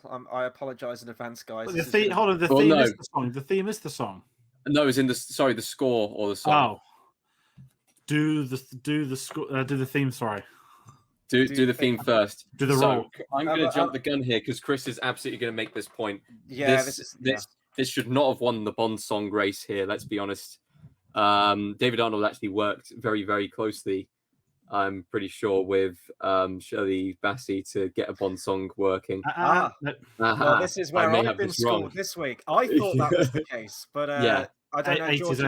if you want to start with it. Yes, and sort of give that preamble. Once more, doing a shout out to A to Z for thanking us up to getting to D so far. On the David Arnold thing, I thought the same thing, and they said there's a common misconception about Bond that the Shirley Bassey rejected Bond theme, it was never meant for this, and that was a head explode moment because I think everyone in the world has thought that. And the motif is in the score, though, isn't it? You get the multiple motif is points in the score. film. The orchestrated version's there, but that must have been an idea he had before or during the process of working on that Shirley Bassey song. So it's been a while since I listened to it because it wasn't A. They basically explained that he was working on a few other songs and he wanted to do a Shirley Bassey one, and he used some of the themes he had from Quantum of Solace and did it with a released it after the film. It was never intended to be released as the main Bond theme. That blew my mind. That's probably one of the most insane Bond facts of the year. Because it's the most famous, like, probably rejected Bond theme that's actually not ever been rejected. So either that or Supremacy, I'd say. No, because Supremacy it's a very, very good song, but that could never have worked on Skyfall's credits ever. And it's Bassey as well, isn't it? Like, Jesus Christ, like that's literally you're coming back tier. Again. Yeah. Either way, I shall jump in and say, akin to Dine of a Day, I do not mind this song. I like this song. I understand why people dislike this. I would go on record say this is a better song than Dine of a Day. But what I will ask you guys that don't like it, do you think this song would have worked if it was only one of Jack White or Alicia Keys singing? Absolutely. I think there was nothing better, but I don't think I would have still liked the song all that much. I think nothing wrong with it's not got. And I'll say sorry on. really quickly. I hate how badly they edited the song in the film. Yes, that's really ironic. Really ironic because the film is terrible editing anyway. But when they edit a song down in Bond, it's not that noticeable. But this was the most noticeable, I think, of any Bond song that was chopped. It sounds like it's missing instruments. It sounds like it's missing something. It's like their vocals are being cut or something like that. It's so weird. I don't even know how to describe it. Like, their vocals have no kind of echo or nothing to them. They don't like flow. It's just like very short and sharp and noises. Cut. It's noises. I can sing them all. And it's so weird because the song actually would have been fine, and I would have preferred it with either Jack White or Alicia Keys singing it. Who do I think sings the song better? Probably Jack White. Ooh. Alicia Keys is a better singer, but Jack White's a better producer, so that could have worked in that way. But I'm sure that he wanted to get on the song as well. Like, it's an awkward one because originally that would have just been the White Stripes performing the song, but it's just an odd combination. I think the two always wanted to collaborate with each other, didn't they? Is this the first collaboration Bond song? Because I know that Paul McCartney and Wings were already kind of a band together before then. This is the one and only collaboration. Yeah. It just doesn't come off right. And I don't know if it's because they've edited the music too much or anything like that. The song itself is okay. I actually really like kind of the guitar riff that goes with it and everything. Like, the pre-intro to it is very good. And even the ending of the song itself is quite good. And I do quite like the sequence at the start as well. It's just something to do with the vocals. It's just slightly off. I just don't think it's as higher class as the previous Bond song. And even though I'm not a big fan of Adele, the next Bond song is way better. So it's like, it's sandwiched between two. Classic, doesn't it? Yeah. I think Skyfall, it feels more at home to a Bond thing. I got to give the preamble now. I'm sorry, guys. Just as a really quick side note, this isn't a Bond theme, but I forgot to mention it in my memories of the film. Mr. Weeble's Quantum of Solace piss take song. That was the thing that's been most... Yeah, the fun little spoof song about the intro. If you go on YouTube and you type in Mr. Weeble Quantum of Solace, it'll be like the first one on there. that was something that I used to watch on the computers at school. And it's been that's been more enduring to me as a memory of Quantum of Solace than the actual film has, like where he gets it mixed up, Sontum of Qualis and everything. If you know what I'm talking about, you know what I'm talking about. But the actual song, so preamble, Amy Winehouse and Mark Ronson were originally meant to do this song. Wow, that would have been phenomenal. Yeah. Especially at the time, right? Like, I mean, that combination. And Amy Winehouse would almost certainly have a voice for Bond, and I would have loved to have seen what she did. I don't know if a demo was ever produced. I think half of one was produced, but obviously at the time she was almost impossible to work with, especially when they were working on this film. So she wasn't showing up to rehearsals or lyrics or everything. So it never saw the light of day ultimately. But as a what if, I think that would have been tremendous, to be honest. There's another one that is out there. If you go onto YouTube, the song's called Forever I Am Yours. It's by Ava Alma and Christian Wolf produced it.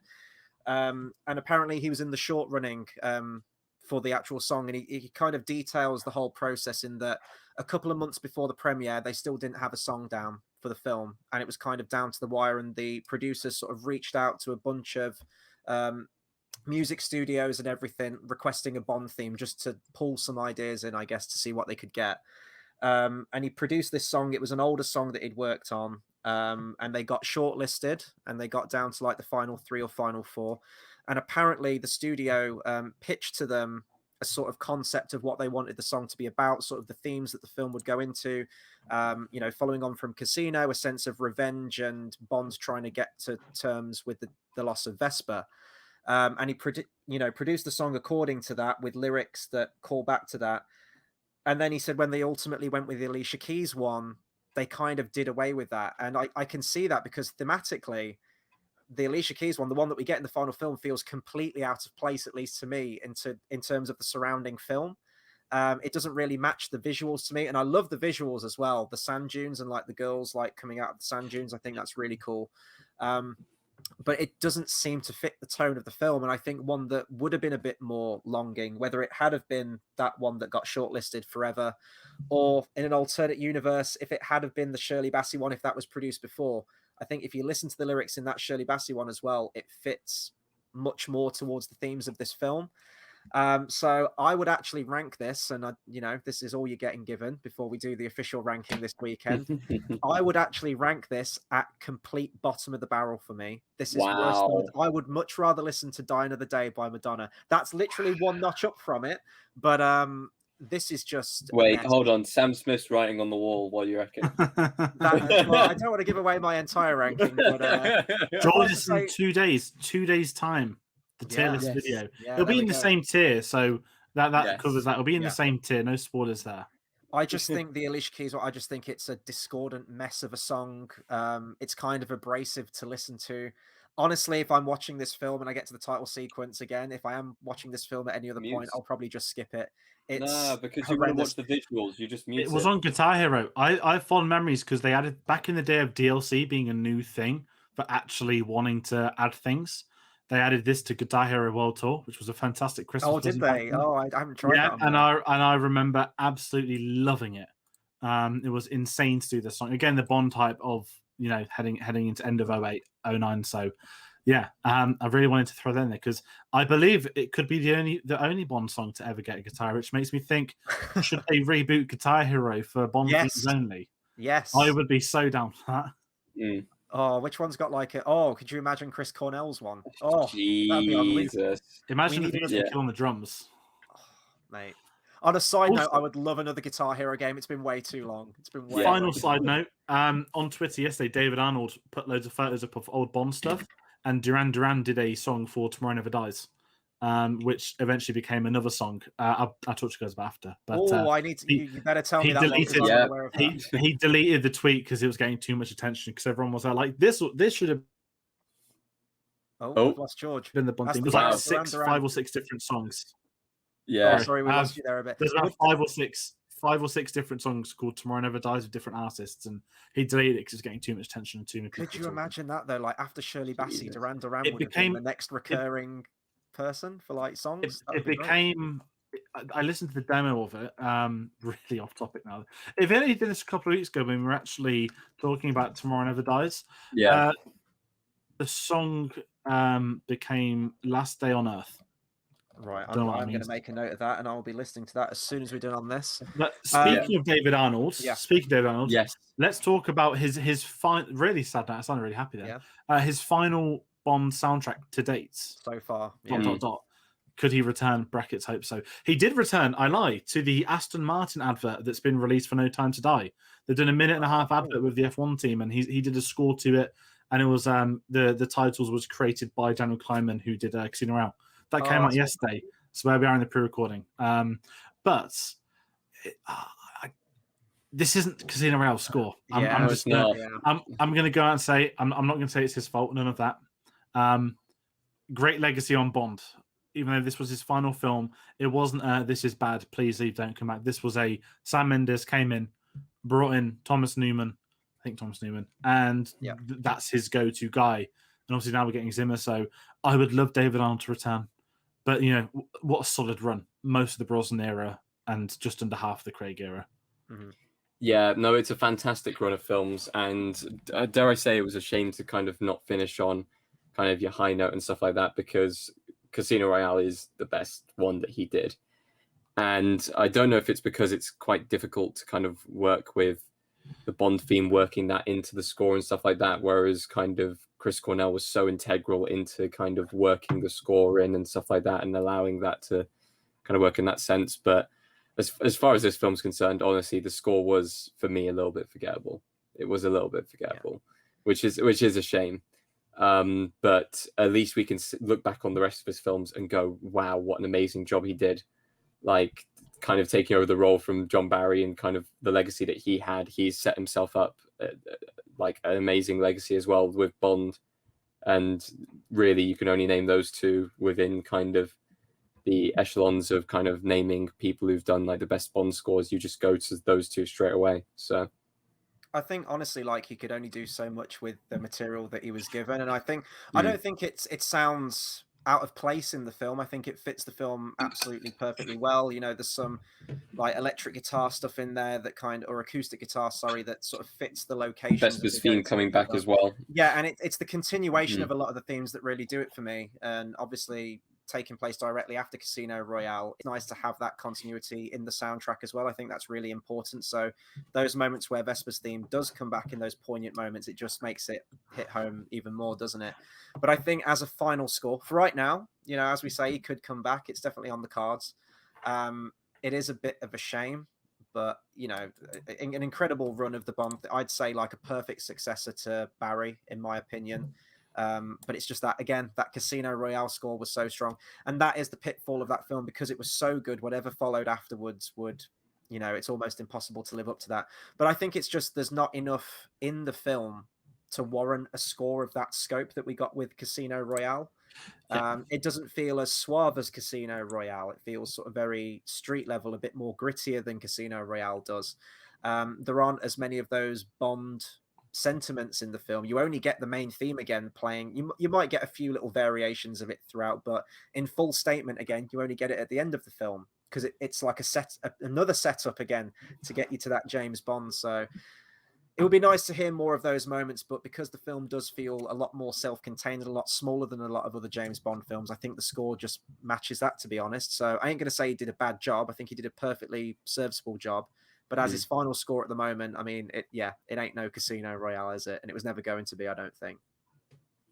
No, that's a fair way of doing it. And I think you're right. When you've got a shorter film, and you made a really when we go to Casino Royale, you've got here's Venice, here's this famous illustrious casino from the books, here's all these integral, iconic Bond images. This film just doesn't really have any of it, bar jumping back to the Vesper stuff. So yeah, it is one where it is let down, and it never feels like it's.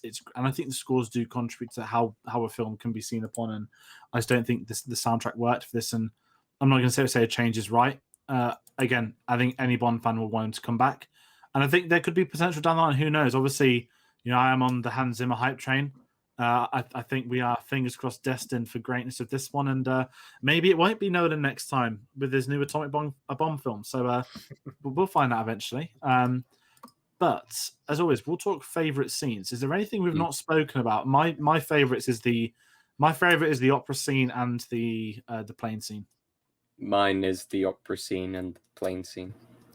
Mine is the plane scene and probably Mathis's death, I would say. I think they're probably Okay. my two Yeah. favorites. Actually, I do want to give a big shout out to the ending scene as Yes. well, just for the closure that he's able to get from that entire Mhm. situation. I think it's incredibly well shot. It's very well acted from all parts involved, and it does kind of close off that story very well. And it was just a scene that we hadn't really gone into further detail with. The only downside to that is what we have talked about is as soon as it kind of cuts to black, it then goes into the gun barrel, and it's a bit like, oh, really? Like if they'd have ended it there and then just gone back in with like the kind of Bond theme or something like that could have been a dark ending, but at the same time, it would have been kind of a bittersweet kind of closure for the film, which I really quite liked. No, I like that that confrontation as well at the end, in that he's just moved on and he's got someone else and he's given her a love knot as well. And it's just like, oof. When you know how Casino Royale turned out and that Bond is still, like holding on to the memory of Vesper, it does really hit you hard. And there's just something so cool about Bond just being sat in a chair in a dark room with a gun in his hand waiting for someone. And that shot at the end of this film might be the best one, in my opinion, out of all those, maybe discounting the Connery one from in the early films. Do we want to talk about least favorite scenes as well? Because it feels like there's a lot of scenes that we haven't talked about as well in this film. I'd say one of mine, it's just the over reliance on effects, because there are some digital shots in this one. It's usually like, I think there's one right before they're sort of like suspended towards the beginning of the film where they sort of like jump out of like a balcony and the camera kind of follows them. It's stuff that like that kind of stands out to me. But the one chief among them is the skydiving scene. I think it's fine, but it feels very effects heavy, especially when they're sort of hurtling through that chasm and you've got like the rocks flying past them and they deploy the CGI parachute and then they hit the ground almost immediately. It just feels out of place in the film itself as to what was quite a low-key film at that point, and all the action beats felt very practical. The speedboat chase, the burning house after it, and the opening car chase all felt very practical and real. And then this one just kind of stands out. And you can read about this on Wikipedia as well. There's like a section on the production where the director talks about his approach to the skydiving scene, and he talks about that he wished they'd have had more time on it to make it look a little bit better. But he says something so bizarre that he didn't want to shoot it on green screen, and then goes on to say that they filmed them in one of those, I don't know what you call them, the things that like simulate a skydiving thing that you can go into. Like apparently a zero-G chamber or something like that. That's it, yeah. Apparently they had to film it in 30-second chunks. They were both wearing contact lenses because of obviously like the blast of the air.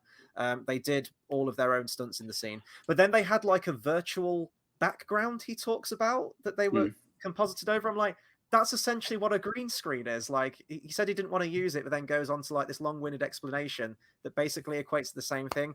It just sticks out like a sore thumb. And we bring this up that the overly CGI stuff in Bond never holds up well. And I know that you've got to have some, most films now have visual effects like enhancements, but you don't really notice them. And I think just because it's coming hot off the heels of Casino, which did so much stuff practically, when you have like a really overblown scene like that, kind of sticks out. So that's probably my least favorite scene in the film, if I had to pick one. Near that, mine directly before, I despise the entire plane sequence. Absolutely hate it. Think it's atrocious. It's long-winded. You get to this point in the film and think, now they're just adding action for the sake of adding action. Are they trying to pad the time out, or are they trying to avoid having to write things? I just hate that scene so much, and it just doesn't work. It's a really dumb scene. And then what follows, it just doesn't help. But that being said, I don't think there's many terrible scenes. It's just that there's not enough good moments, and those good moments are so few and far between. It never adds up. It doesn't feel like it's continuously in. So it's is this the worst written Bond film? That's a hard statement for me to make, but it's clearly the Bond film that wasn't actually written by writers. I'm just going to say that. So yeah. For me, it's hard to look past the plane scene, So I hate the horse racing nonsense as well in Italy. Dumbest use of editing in a film in a long time. Trying to do the whole, this is what this means and this is what that's mean, and it's mirroring, it's poetry, it rhymes. I'm sorry, this is just atrocious. And they like randomly shoot women in the crowd. I'm like, but why? Like, you don't need that. You can, but at this point in time, they're just trying to stat pad scenes. And the concept of horse racing's been done in Bond before, in A View to a Kill. It has. Yeah. And sorry, I almost said the saddle line, but I was someone as well. the concept is there. It's just done so dumb. Oh, they're underground the Yeah. entire time. Brilliant. Didn't need to know. It's irrelevant. He doesn't get trampled on by a horse and dies, does he? No, they fucking run off into a roof garden battle. Just hate it. No, I'll agree with that scene as well. I wasn't a fan of that. The editing in that scene, it's inventive with them being suspended, but there are so many cuts in that scene. It's impossible to watch, really. I don't mind. I like the fight. I like the fight on the wires. Just the entire scene, including the fight on the wires. There are so many cuts. It's very difficult to actually kind of keep track of what's going on. It's a cool final shot, though. I like that one where he aims up and shoots. Yeah, that's a cool shot. The trailer shot. I remember all the trailers. I think that should have gone into the barrel, into the kind of sequence like they did with Casino Royale, if they were going to do it that way into the credit sequence.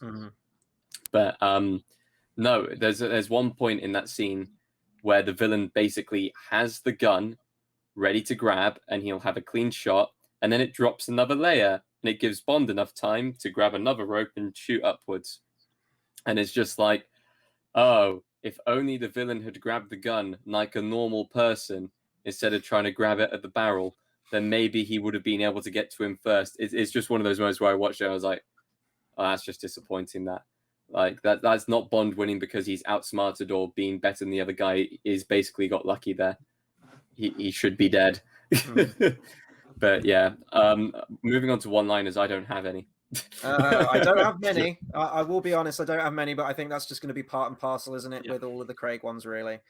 I'll jump in. I love the line about we won the lottery, because it's like a James Bond middle finger, like, here's the dumb backstory, but we won the lottery. I like that little moment. And the Dominica, do you think I am stupid?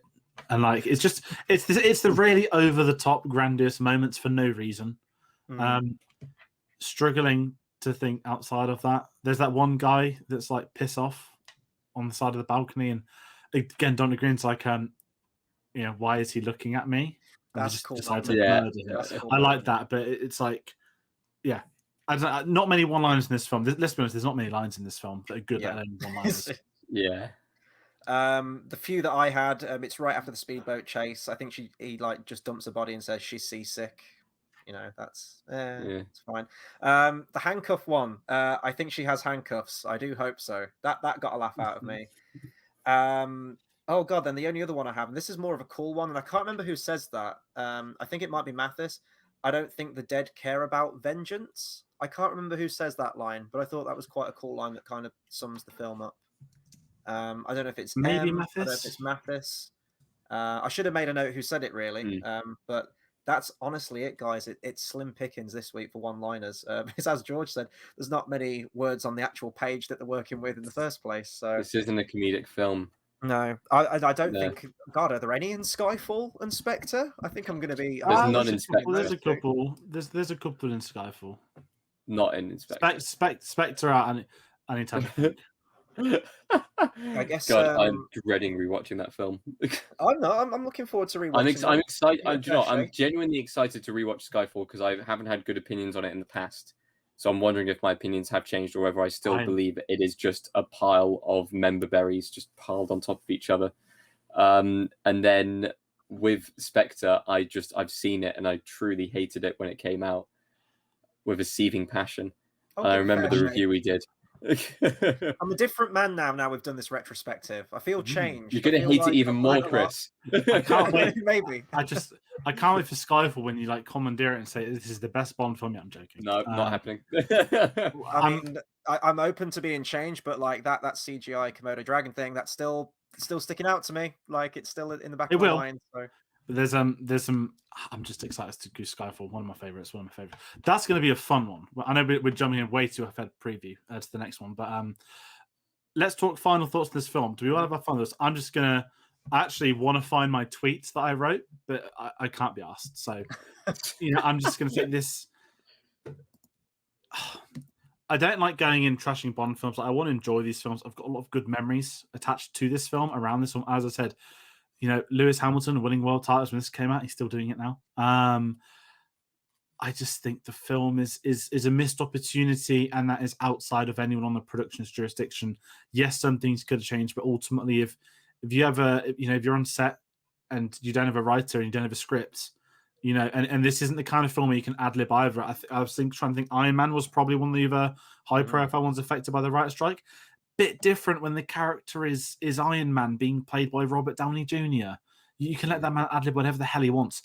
Can't do something like that for Bond, and I think that's the root of the issue. Is this film is a very unfortunate present. I still pity parts of it, and aside of that pity, as I said, you have the crime of the editing.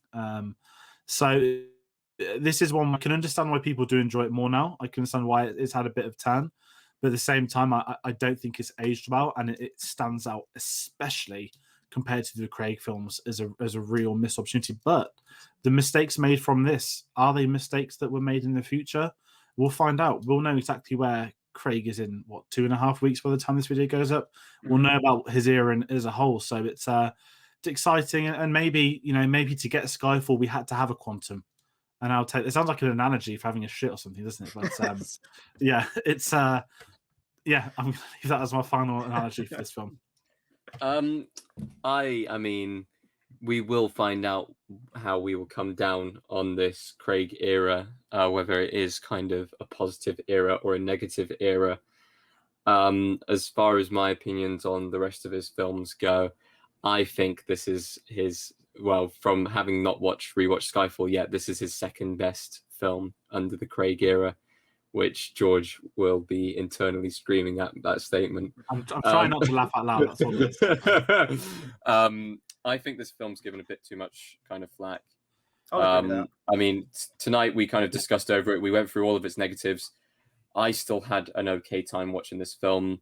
I still think this film has some fantastic moments of Daniel Craig's acting. It does have some brilliant moments as well from other characters. It's different from all the other Bond films. It tried something new. And even though it tried that new thing of continuation and kind of keeping it within the same story, they're still moving off points from this story in the later films. So it must have had some form of impact. And like I said, this film could even be looked upon better or worse, depending on how the next film goes as well, seeing as it's the conclusion to the entire kind of thing. For what it is at the moment, I'm happy that people are starting to kind of wake up to the film not being dubbed the worst Bond film, because it definitely doesn't deserve that title. It definitely has its moments and it stands out in its own way. For me, even though I've been kind of saying, people have been treating it too harshly, it's still a very mid-tier Bond film. It's still very much in the middle, possibly even to the lower half of the middle. But I do believe that it does deserve a bit of credit where it's due, and I'm glad that we're able to shine a light on that tonight.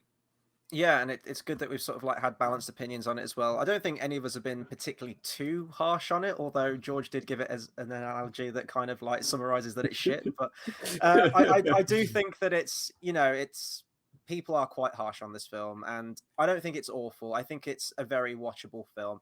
It's just very lackluster, isn't it? It's just there's a semblance of a good story in there, and there's good material there, and there's themes in there, and it does the best of what it can. But as we've gone into detail tonight with the writer's strike and everything around it, it just wasn't going to happen, was it? It's just everything was kind of set against this film right from the off, really. And it's a shame. I think that there are some good moments in there. As we've mentioned, with Craig's performance, I think he's still solid in this with the material that he has to work with. But it just feels like a skeleton of an idea. And it's lacking the flesh and the meat that would make it comparable to something like a Casino Royale, or whether you like it or not, Skyfall. I'm going to give it a fair shake on a second viewing. There's definitely more to talk about with Skyfall in terms of thematic senses and the character and everything that goes into it. As it is, it's like a fine average action movie, but it doesn't feel like a Bond film, and it doesn't feel like it's up to the caliber or sort of the memorable qualities that should be. That should go into a quality Bond film. So I'll agree with you, Tate, that I don't think, I think people are too harsh on this film. And it has been great to read comments seeing that, people are coming around to this film a little bit more.